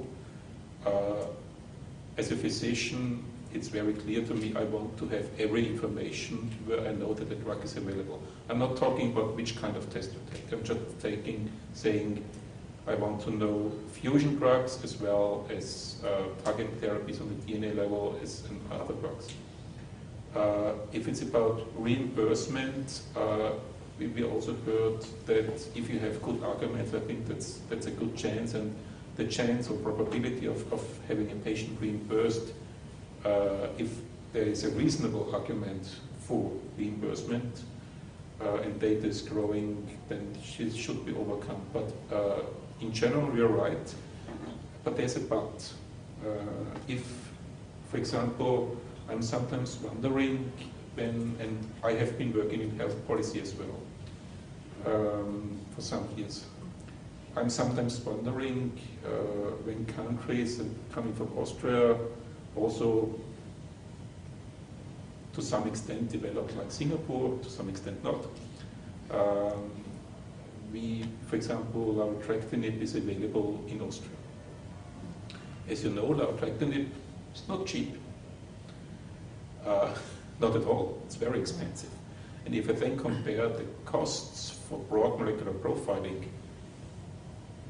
nevertheless, which platform you're taking, all of them are quite expensive or cost some money.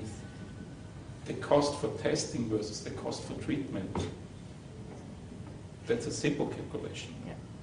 It's maybe 1 month of therapy.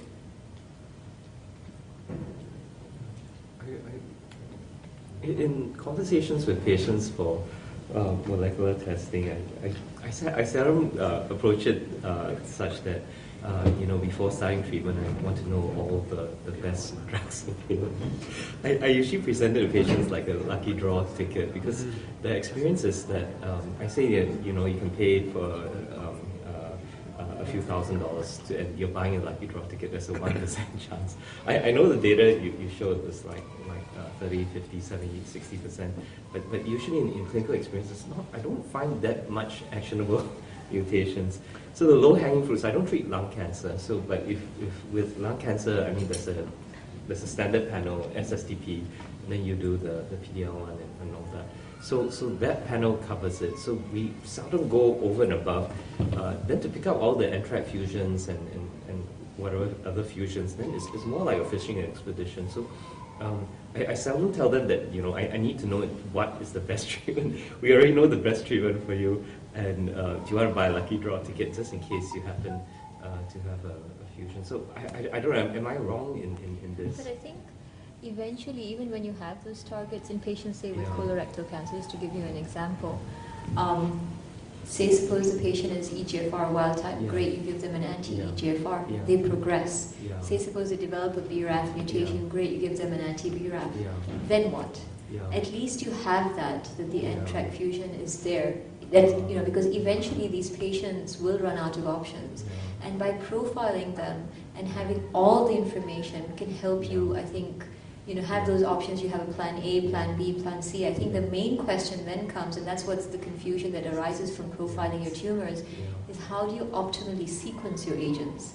And I think we just simply don't have the answer to that. Looking at the larotrectinib data, I knee-jerk reaction, I'd love to give it first line to my patients if everyone's going to actually respond like that, but I don't have that data. As of now, you have to have progressed, on certain lines of therapy. My own experience is that most of the time you pick up noise, and it's not profitable to target noise. It never is. Yeah. And if you ask me like ovarian cancer, I'll tell you half of them are HRD. Breast cancer, there's ER, there's HER2, there's triple negative. We all understand those phenotypes, and we know how to treat within those phenotypes. And outside of that, doing these tests, it is, I feel like buying a lucky draw ticket. Yes. And not so much to tell you how to approach it, but just in case, you've made, There are certain cancers where you want to do it for every patient. Oh, like absolutely. your biliary tract, Sarcoma, pancreas, yeah. because There's nothing the that options are pathetic. Yeah, And exactly. so Exactly. The options are pathetic. Exactly. I really would like to discuss this because it's so. Our argument or our reasoning with Bupa that they pay in non-small cell lung cancer, they pay upfront testing, broad molecular testing, all of this included. So DNA, RNA, proteins. What our argument was, there are two issues normally in lung cancer. One is time and one is tissue. So if you do sequential testing, as in some countries it's done, they do EGFR. Then they do ALK and ROS, then they do BRAF, they do PD-L1. So in total they use around 7 slides, 6-7 slides. And they cover around, as you can see, I would say roughly half of the patients, roughly. And we take more time that way as well. So first it would take time. Second, if you then want to do profiling, whatever platform it is, then you will say, I don't have sufficient tissue. And we had that issue. So and once again, I'm not talking about the platform. I'm talking about the reason why to do broad molecular profiling. And we can show it, that's not our data, that's the data from international databases. And you know that there is HER2. In many cases, we find KRAS mutations, okay, different story, but we find RET fusions 1%, NTRK 1%, MET-on-4 skipping 3%, ACT 1%, PIK3CA 2%. I know it's 1%, 2%, 1%, 2%, but I'm sometimes wondering if it's about breast cancer and it would be my wife, and I'm married now for 15 years and I still love my wife. I would be happy if she's the 1%. But of course, if you balance it, what does it cost? What is the chance to have this lucky ticket? You can discuss, but for me, that was the reason why Bupa then said, okay, we understand if you do the sequential testing, which is described also, if it's about the biomarkers in the guidelines, sticking, you're going to say which biomarkers you should do. If it were me, I would do it. If it's 1% of my, your life depends on 1%, of course, you would do it. Yeah, so I'm a believer. That doesn't mean that if you have this fusion that the drug will work in all patients. But then I sometimes wonder, so if there is a high PD-L1 in some tumor lineages, we prescribe immunotherapy, knowing that the percentage of patients responding to that is sometimes lower than having, for example, an NTRK fusion with an overall response rate around 70-80%. So you need 15 slides. Yeah. So if we need around 15 slides, if we do Tumor DNA, content 10%. per slide. 10%. Tumor content per slide, 10% sufficient. Yes. When I look at this slide, I see NTRK is 1%, but then I also 10%. see... So, sorry, just to answer this question, in total we need, for DNA we need 50 nanogram, for RNA we need 20 nanogram, and then per IHC or SISH we need 1 slide.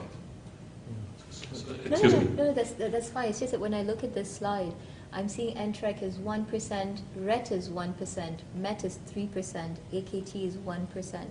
That's if you look at all of them. If you look at one, yes, it's 1%, but it's actually not. You're looking at your targets that you could potentially get. That's 4% actually altogether. So there's 4% probability that you'll get one of those targets, which is, I think, a nicer number than 1%. I mean, I do a lot of, not so much tissue, but I do a lot of blood because I see ovarian. But sometimes I see triple negative breast, and then I think, hey, we want to know TMB because then it makes a lot of difference. Absolutely. But it's very subtype specific, and it's always very unique to a cancer.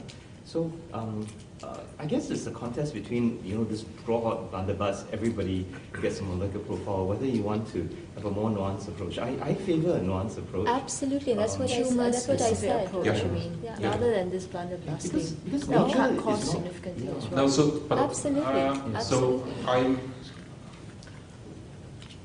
okay. I'm biased because I'm also a company employee, but we don't favor a tumor-specific approach if it's about the panel. So the reason why we opted to exome. So we don't believe in these targeted panels. We don't believe at all. But I fully agree that in the year 2019, not all patients we recommend to do upfront testing. And also, sometimes physicians ask me, does it make sense to profile? And okay, you can say that's marketing now, but I'm still a physician. So I really look into the case because I don't, also as a company, it's not good for our reputation if we recommend something which doesn't make sense. That doesn't mean that if it makes sense, that you have meaningful results in all of the cases. This would also be a lie. So as always, you have to be fair about managing expectations. Absolutely. And I fully agree with you. What is the probability of finding something you can target, and then you have a different approach. Because I don't know, I believe that nature is not random.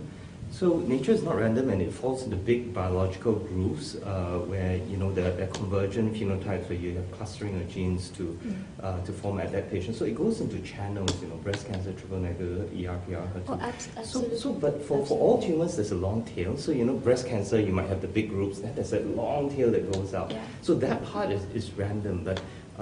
I feel that in terms of the marketing from not Caris but foundation, all these companies come out and they come and say you just test this, you get a target and you hit it, and you never work because it's a much more nuanced approach, and but I find that a lot of companies come and say this is just we present you a target and we show you what to hit. But it's not like that at all. This is also what it's all we noise. changed. This we changed last year dramatically. Yeah. Because and I fully agree. Yeah. In the past, and I think this philosophy is completely overcome. Yeah. But because of not having a better understanding until recently or until some years ago, if there has been a target, push this target. Now, and that was the beginning of my presentation, now it's about understanding the tumor biology, because you have, so in physics you would say there are different vectors showing in different directions. And in the end we have to look at all angles, and with that trying to find out what is the best direction to move forward, taking every perspective into consideration. That's the reason why we do this DNA, RNA, protein. Yeah. Our philosophy is the more we understand, the more we know, the better we can So target. I think the point is, and I think what John is saying is that there has to be some sort of resource stratification for the individual patient when you decide to profile someone. Absolutely. If you're talking about blanket profiling, then really I think the value, absolute value to the most patients is probably quite minimal. But the reason why we do it is because we're looking at refractory cancers with a specific goal of putting them into trials. The studies that you presented, we know all those data, but Christophe Nassar runs, it's at Gustave Roussy, where he's got a multitude of phase 1 studies to match patients into studies. That's not the reality for most practicing oncologists. So a lot of the data is skewed in that direction. There are well patients that have been recruited into studies, and even the PFS1, PFS2, as you know, people have questioned whether or not that's a valid Absolutely. comparison. Yeah. The bottom line is that I think, fundamentally, I think everyone agrees that if you can get it, do it. Whether you can do it or not, whether or not that's available to everyone is going to be a separate question.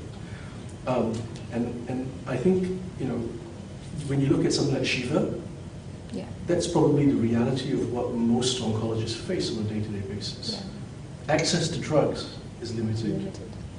The tissue you have, or what sort of profiling you can get access to, it may be limited as well. And so, if your resources are based on the basis of, unless you are in MD Anderson or in an academic center that gives you access to 150 different IO studies, depending on what your molecular profile is, matching patients to studies is actually quite a challenging experience. So we did this in our institution, initially with the 50 gene profile, using the iron torrent sequencing, and we match 8% of our patients. PFS was 2.9 months, very similar to what you see in Shiva. So I think that regardless, if across the board, based on the evidence, it's very difficult to justify this from a health economic perspective at this point. But what you can say is that yes, I think patients should, we agree patients should get profiling if they can,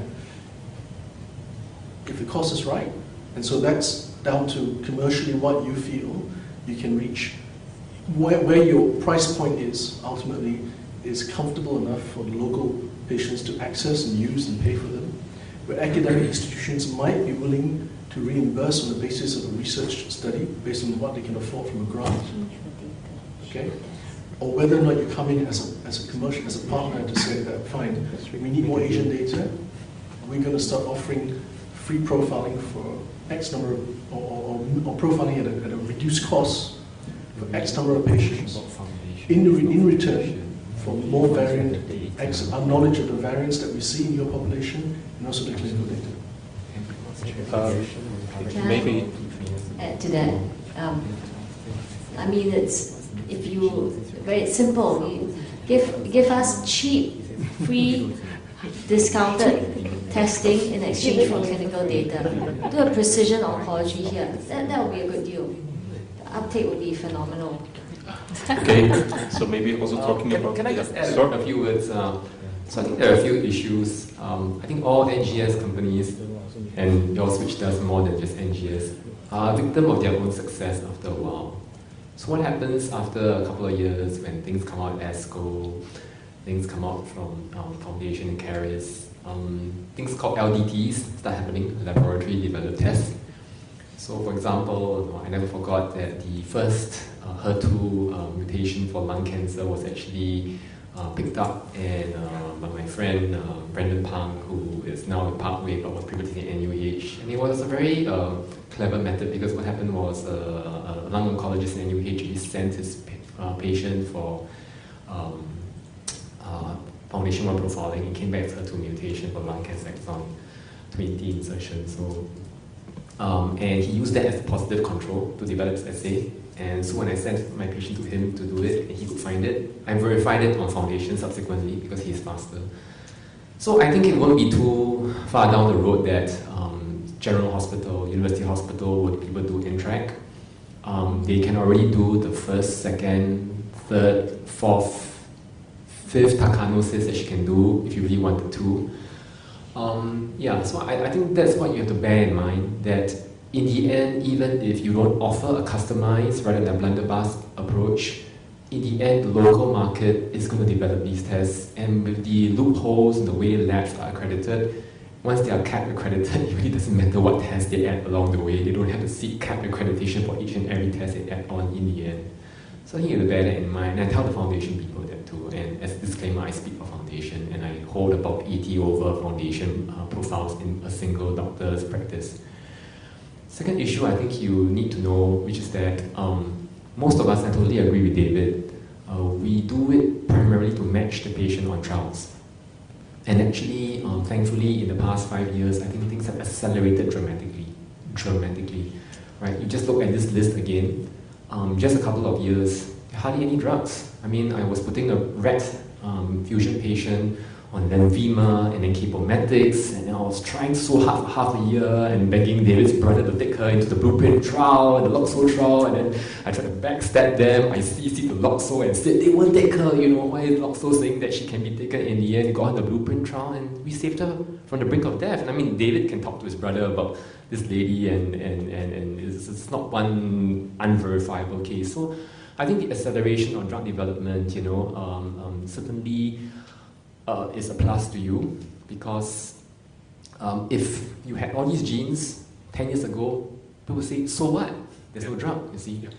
And I think what you can perhaps better inform the physician is the availability of the trials, because sometimes we are left to really rummage through it ourselves. Like for example, recently I had a whole string of FGFR TAC3 fusion patients. We took it. It's there in the report. Yeah, I know. So it's there in the report, it's there in Foundation's report, but in the end, where can Singapore send their patients to? So I had FGFR TAC3 fusion patient. I got her into UCL under Professor Bridgewater with his TAS 120 trial. He took her only because she's a British expert. Tried to send my Sarawakian glioblastoma patient with the same mutation over there. They says, sorry, we won't accept you, and now they're going to go to Taiwan, Taipei, in the I think the National University Hospital, you see. So it's good to list down the whole list in Spain and Portugal and all have you, but I think you can perhaps add a value add to each individual market. Where would the patient actually be realistically enrolled in? You see, so I think that is I know it's going to be my burden, but if you do that, it's a value add to us. So to be so thank you very much for this recommendation. Maybe to answer several of the aspects. I'll finish up my last point. I think the last point is also, like, for example, the PIK3CA. I think you need to alert physicians and your reports that companies are offering things on a early access program like Alpacilib, right? Yes. It's not FDA approved, it's not HSA approved, it's not EMA approved. They're giving it out in specific situations right to them. Capmatinib, the Novartis MET inhibitor, they're giving it out in specific situations. So rather than the medical people in Singapore are not allowed to talk to doctors about things like that because they are off-label. It's only when we ask that they can say. So it's this kind of funny kabuki dance, But and I only knew about it because every month I'll text them, is this available? Is this available? They say, oh, because you're asking, yes, it's been available since blah blah blah. You see. So I think another value add you can give is perhaps to suss out these early access programs rather than let the physician torture it, because I totally agree with David. Out of my 80 over profiles, I look at it, counting out those tests that I can do in Singapore, okay, or customized panels, it only changes the destiny of 1 in every 20 patients. It's as sobering as that, and I do a lot of profiling on lung and sarcomas and glioblastomas, a lot. Even BRAF, I wouldn't consider it something that is unique to Caris or Foundation One. BRAF, no. Even any lab in Singapore now does BRAF, you see. But like I said, you guys did the charity work. You found BRAF happening at high enough frequencies in glioblastomas, for example, you see. So I think in the end, you must really focus on the fact that a lot of the times we do it, public or private, is to put the patients on trials or to very promising drugs that have EAPs, which I think in the end, we can in clean conscience say that we're doing this with the best of science at heart and with our best of our interest for our patients at heart. And these are my 3 points. Thanks. So thank you very much. I will try to answer some of them. I don't have answers for all of them. So first, if it's about reimbursement and also the cost or health economics.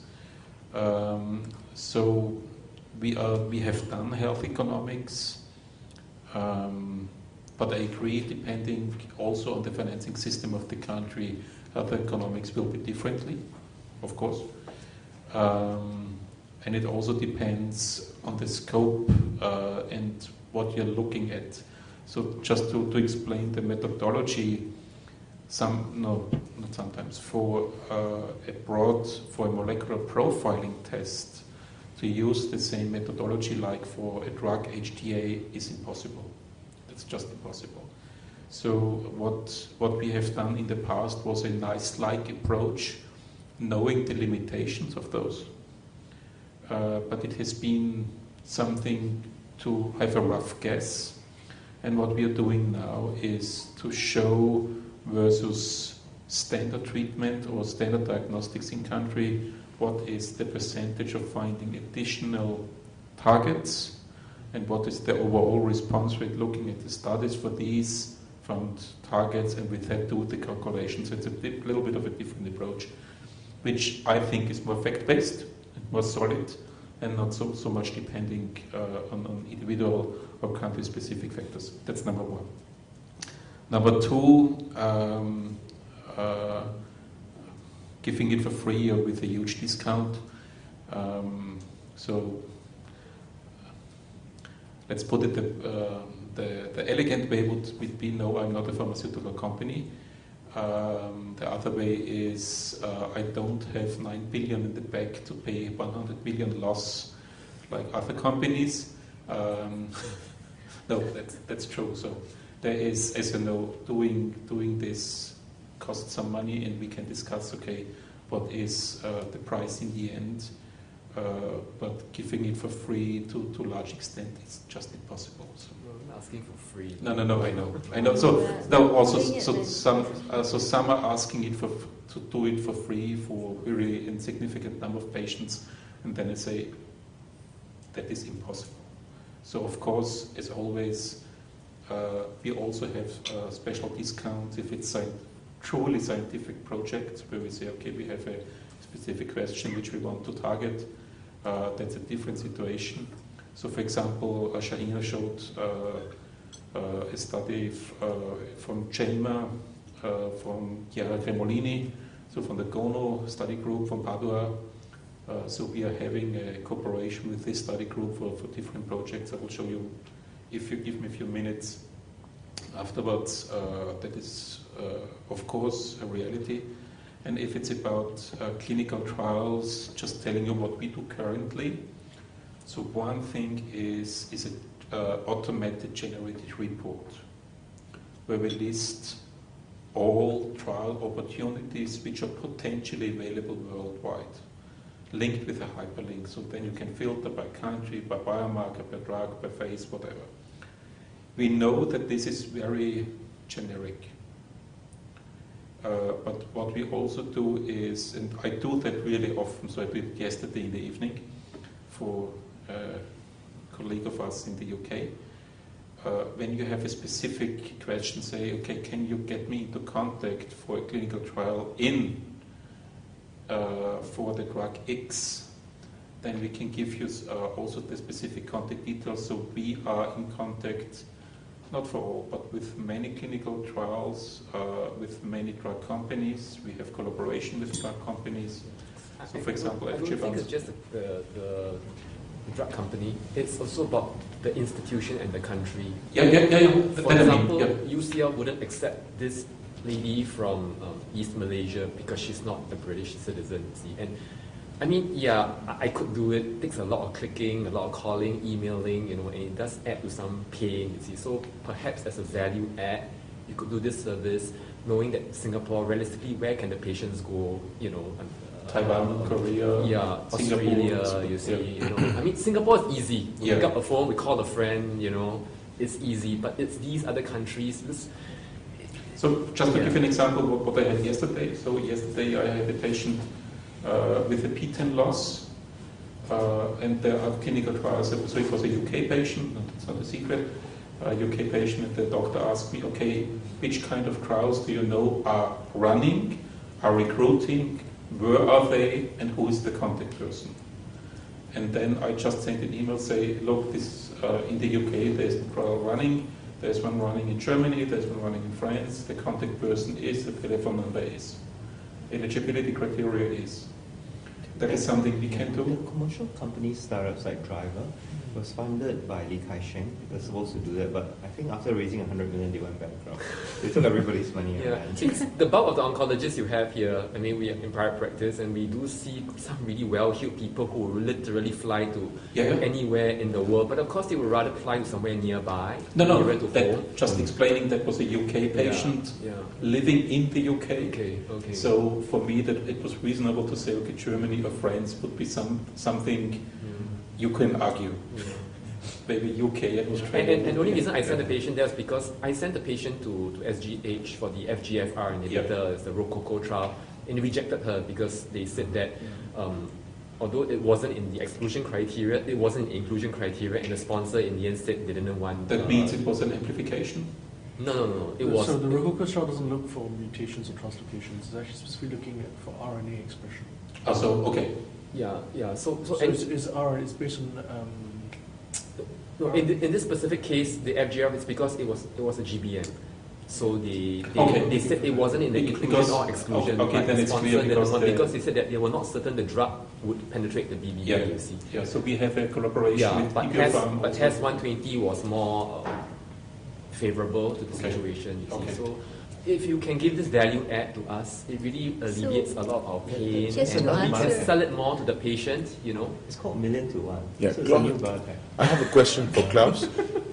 Klaus, what are These the companies are you invested in? what percentage of patients from your analysis actually are recommended for clinical trials? So, so nearly. Matched, I guess. Are matched for Yeah, that like matter, for example, another one, let's add to it. For example, now you can also let people know that, do you know that larotrectinib, now if you have an approved NGS test showing NTRK, it's free from Bayer. It's free. It's free. If you show them NGS. But Bayer even says, if you don't show me the NGS you want to buy, we'll sell it to you, We'll just take your word that there really is an NTRK fusion, you see. So I think things like this, I mean, I'm doing a favor if other people here do not know about it. It took me some pain, some talking to other people to know about it. But these are things that benefit the patient, justify your test. Look, I paid $8,000, 1% golden ticket, a la Charlie Bucket, and I get a golden ticket and I get free entry and drink all the chocolate that I want from Bayer, for larotrectinib, you see. The larotrectinib is free from Bayer, It's or the free. NGS is free? Larotrectinib is free if you show them an NGS of Why are NTRK. they giving it away? EAP. Yes, EAP. Early access program. Yeah. This is what they did with Glivec as well. And Igniter is also giving entrectinib for free. Yeah. So I think these are things that, But only if it's an NTRK gene fusion. yes, of course. But if you don't show it to them, or there's no fusion, you want to buy it, they won't question Yeah, it. but not all Then it's companies can do the Then it's a gene fusions. ridiculous pricing, of course. But who would give it to someone that you don't have an actual NTRK? So honestly, so we had a case it's really a real case. So Yeah. we had a case in the US where the patient had a different platform used, and they found an NTRK gene rearrangement, and then the patient got larotrectinib prescribed. Yeah, didn't And the work. health insurance company didn't pay for it, saying it's not a gene fusion testing, it's in gene rearrangement testing. Not approved, we don't pay. Okay. Yeah. And then sometimes it's confusing, you know the difference. But please don't take me to be arrogant, but not all are aware of the differences between gene arrangement and gene fusions. Yeah, What's the difference? I'm not aware. So you can detect gene rearrangements on the DNA level, Yeah. but there is no guarantee that the gene rearrangement at the DNA level is transcribed to the gene fusion on the RNA level. Okay. So to find gene fusions, you have to assess the RNA level. Okay. So, if I may, because Okay. what you've been talking about So is we have something. that in-house. In KK, we ordered a nanostring panel for RNA fusions. You So guys they- have an Archer. Is it? You don't use that. KK uses the Archer for In Archer, you have entry 1, 2, and 3 normally. I don't know, they call it the nanostring panel. No, the nanostring is separate. No, KK has an Archer. Oh, panel. KK uses Archer I too. think they have an Archer panel. But the Archer panel normally includes entry 1, 2, and 3. So we used Archer before. I think KK used Archer. The nanostring. Okay, so when you read a report, the gene arrangements on the NGS doesn't count. You have to look at the RNA for gene fusions, is it? So if it's Gene about rearrangements. so larotrectinib has been approved for gene fusions. You have to look at the And not for fusion. arrangements. So if you prescribe it for gene rearrangements, Okay. it's your decision, but it's not according to approval data. Would it work? We don't know. So that's the reason. No.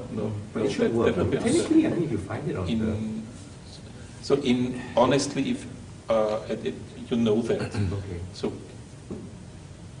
a very good part of the gene rearrangements will also be transcribed into gene fusions. Okay. So it would be a lie to say it can't work at all. Okay.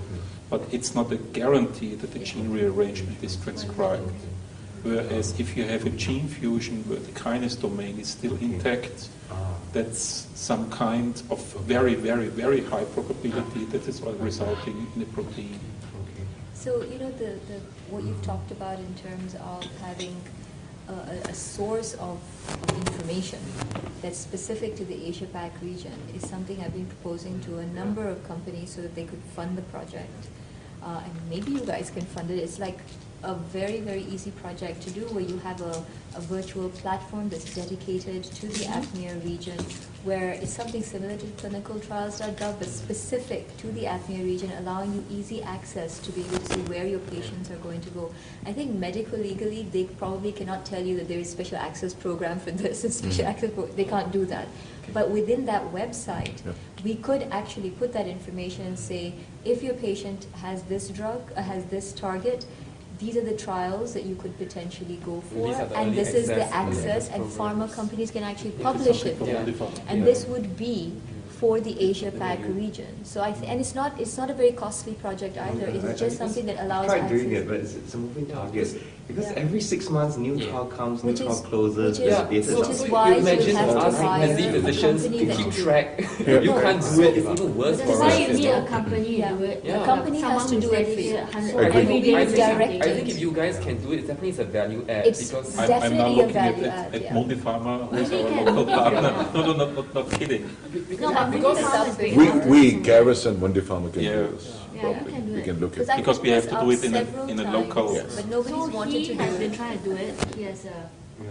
Yeah, So but he's- I've got the API for clinicaltrials.gov. So I've got an algorithm that keeps pulling out trials, and I've got a That's nice a way lot of to work. see. But I've burned many a I give weekend, up. but it's very, very hard because it keeps changing, you know. And sometimes the phase 2 is very exciting, then it dies in the phase 3, then, you know, you have to... So we Which are is why you need a company. our clinical trials Could be something weekly. connected Yeah. to it. So we have also the link with clinicaltrials.gov, but we are updating the algorithms weekly Okay. because it's a moving target. Absolutely. It's I really, can really imagine tough. something Or you very can simple have that's in your filtered email for version the, of report, Asia-Pac, and then like, other pharma coming If on I board. reply yes, Let's like this, discuss, would yeah. you like Mundipharma or to help you evaluate for suitable trials in the Asia-Pac region or early access programs? Yes, you know, say yes, click the button, and straight away you give me that curated list. If you're not allowed to give it in the actual report. Yeah, that's what the virtual Yeah. program would help. The virtual That's a trial, good you don't proposal. Because have I it. appreciate Dr. Klaus's, you sometimes look through reports and you tell me about certain genes and certain properties. I think it's you, right? Yeah. In the email. I mean, yeah. isn't it It's all easier right. for is That's it easier good. for you guys that we send a report, we have the access to log in on virtually log in. You don't have to send us anything. Then we just key in that whatever the whatever we found, and then it links us to your page with all the updates. I'm not sure if I got you right now. So you would propose to send... No, I mean your data are linked to the Yeah, let's just trials. take a snap for how many new capmatinib was available. How many of you knew alpha-flip was available? I knew How many capmatinib knew was that larotrectinib was free? Which is why I'm saying within that website you could actually have that information. Yeah. The other part of that website could also be, and that's what I'm hearing from you, Yeah. is that it's not only about locating the trial, but to see if your patient's eligible for Yes, that trial. yes. Correct. So it could be linked to the findings of university. your report. Yeah. So you And can, on the contact person, website, because they may not you accept have foreigners. this. So Yeah. then you can send the information to that to that institute, and they would evaluate and Yeah. send it back and say the patients. So it could be a rapid So you process. don't So I have to can put it imagine on the something report, that's very you don't have to send comprehensive. us a separate Yeah, email. companies doing But that, if you have, specialize give us in that. access to some virtual Yeah, exactly. They would have to website. hire a But company we that would can actually find the work with trials us to on be the able to website. do that. Yeah. That we have. They're all being acquired. That we have. Yeah. that we have in the current report. So we have all the hyperlinks. So you have a hyperlink where they can filter for the country, for the face, for the graph. You can filter everything It's been brought On over by Roche. on the website. on the website. So it's a hyperlink. So how sure you would not go with that company? Science. Science is really, But it's been a, no, well, it's basically. Was it the one that was that one link to New Design's products? Yeah. Yeah, I'll request it. So New Design had this Yeah, NY, he wanted, I think he ESO. wants to say something. Okay, I do not want to stop these very, very important discussions. We just would request that coffee and refreshments are ready. If you could just bring them to the table, we can continue. Because with the I discussions. honestly I skipped the program completely. No, yeah, I think you want to hear honest feedback. Yes, that Absolutely. will So impact your- I have one presentation which I would like to show, and it's about the convergence of profiling clinical data, which I think is really fascinating. Okay. But that's Let's quickly we get can through move coffee. Please skip the rest.